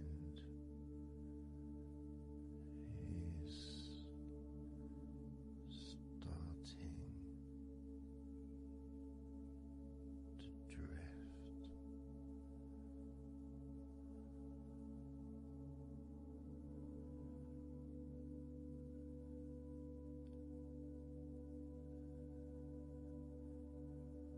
Focusing just on your hands and fingers, allowing them to experience a real deepening of that relaxation in your hands and fingers.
just being here now. Nothing to think about, nothing to do, nothing to say. And everything just feels calmer. And this is your natural state of being. This is how you just normally feel when you take away all of that other stuff that we add. Things like stress and worrying and overthinking and anxiety, tension. Just generally thinking about stuff. When you take that away, which is what we're doing now,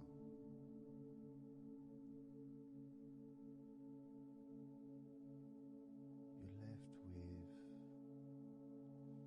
a real sense of peacefulness, which comes to you very quickly. Because ultimately it's just a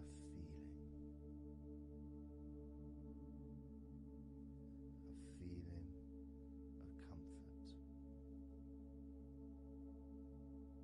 It's almost as if you've gone inside yourself and you've found a special place where everything is peaceful.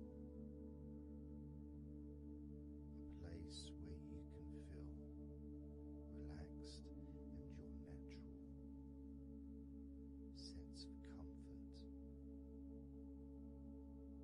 A place where you can be you.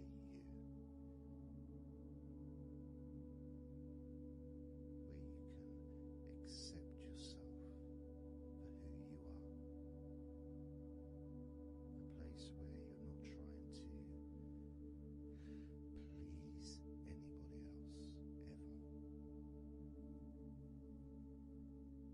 A place where you can actually not just love yourself, but in some ways, more importantly, you can like yourself. Appreciate who you are.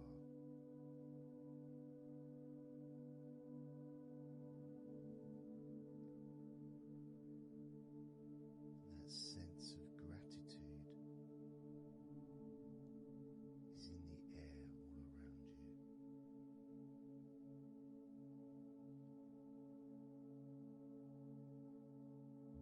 That's also a place where you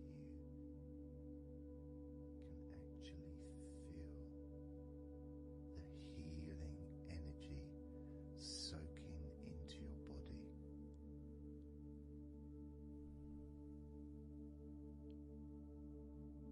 Healing energy soaking into your body. And that healing energy spreads through your veins, traveling to each and every single part of your body.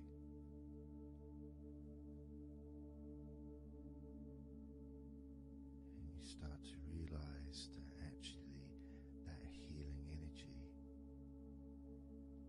has not just entered into your brain, it's become part of your brain. And that spinal fluid is now mixed with healing energy.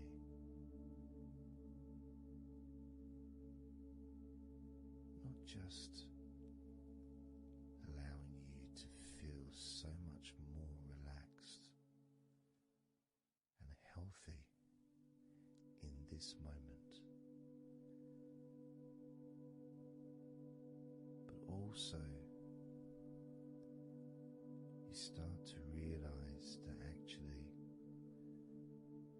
what's happening now with that healing, relaxing energy spreading through your body is actually changing your life.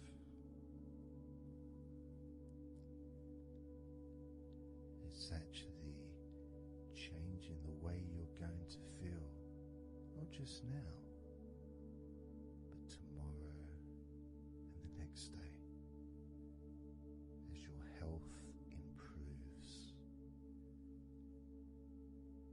Not just your physical health, but your mental health. Things that used to bother you in the past, for some reason, no longer have the effect that they used to, because something has changed deep within you. Maybe things that used to cause you to feel anger no longer have that power to control you the way they seemed to be able to before. As you realize that you're the one who decides what affects you. You're the one who decides to feel relaxed and calm when you choose to enjoy noticing these natural developments of healing continuing to grow and improve your life day by day.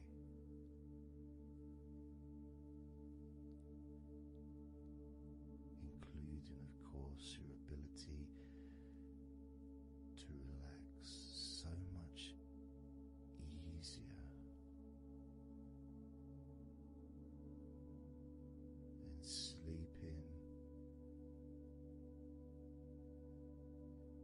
is the most natural thing in the world to you, because falling asleep is something that you've done so many times in your life,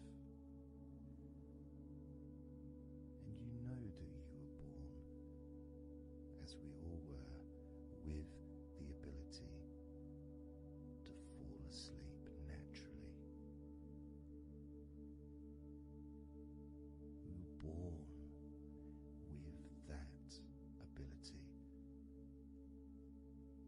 to just drift off into a deep, healing sleep.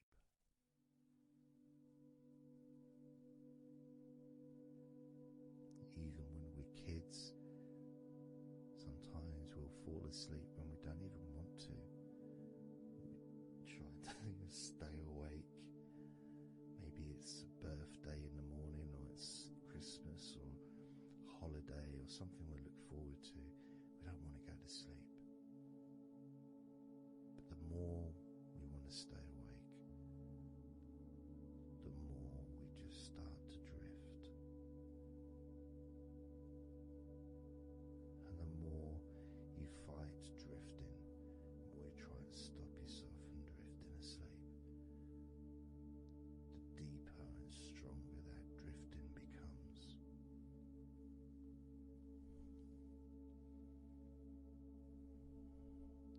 Because we're born not just with the need to relax deeply and to naturally fall asleep,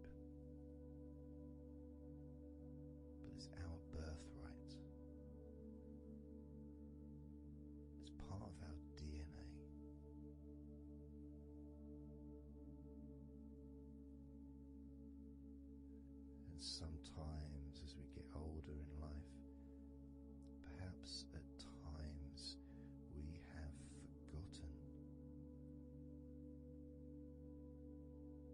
that relaxing completely is not only a wonderfully pleasant experience,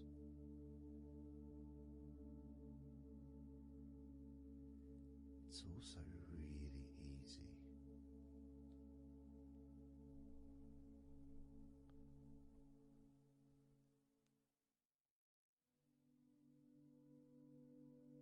It's very, very easy to let go, because that's all it is. It's just deciding to let go.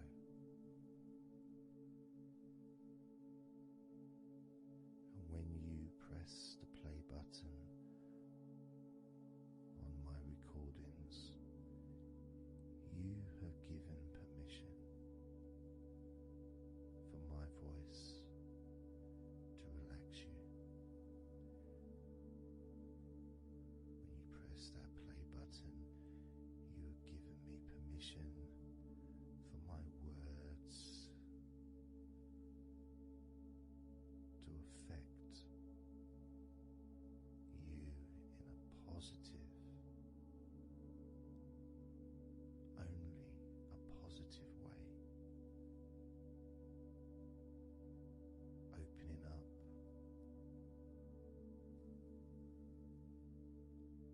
your mind to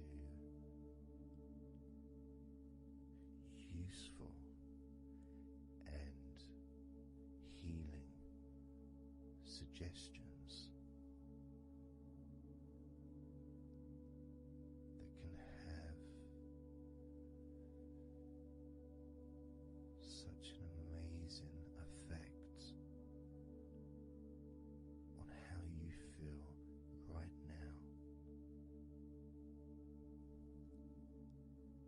as well as those changes that continue long after the recording ends, those changes within you that continue to flourish and grow,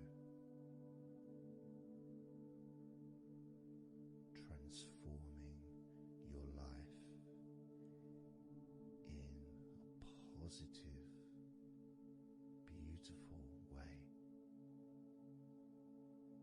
allowing you to move forward in your life in the direction that you choose for yourself.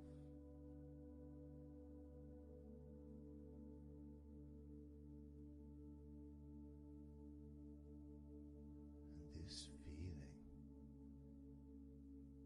that you can experience of safety, comfort, calmness,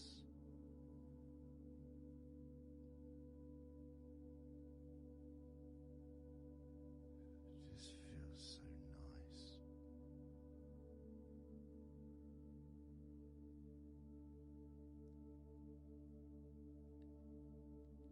It's such a healthy place to be.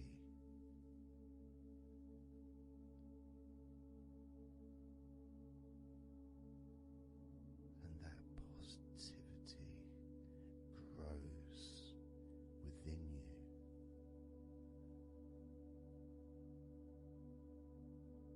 Each and every day, moving forward, you're going to find that you're more relaxed physically and in your mind is more relaxed. And it's not that you're thinking slower, it's just that your mind will be less clogged up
asleep easily when you choose.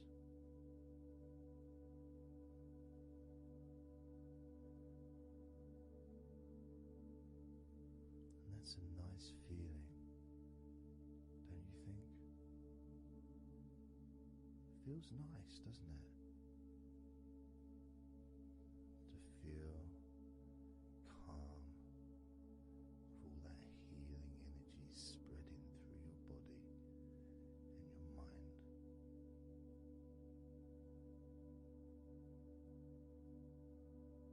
To spend time in that special place where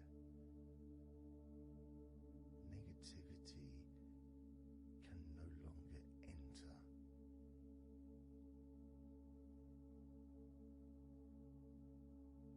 Negativity is banned, it's barred, it's not allowed entry.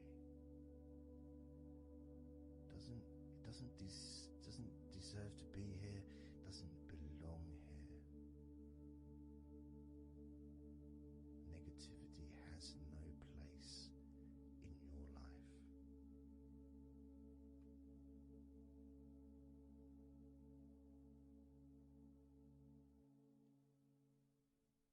Which makes room for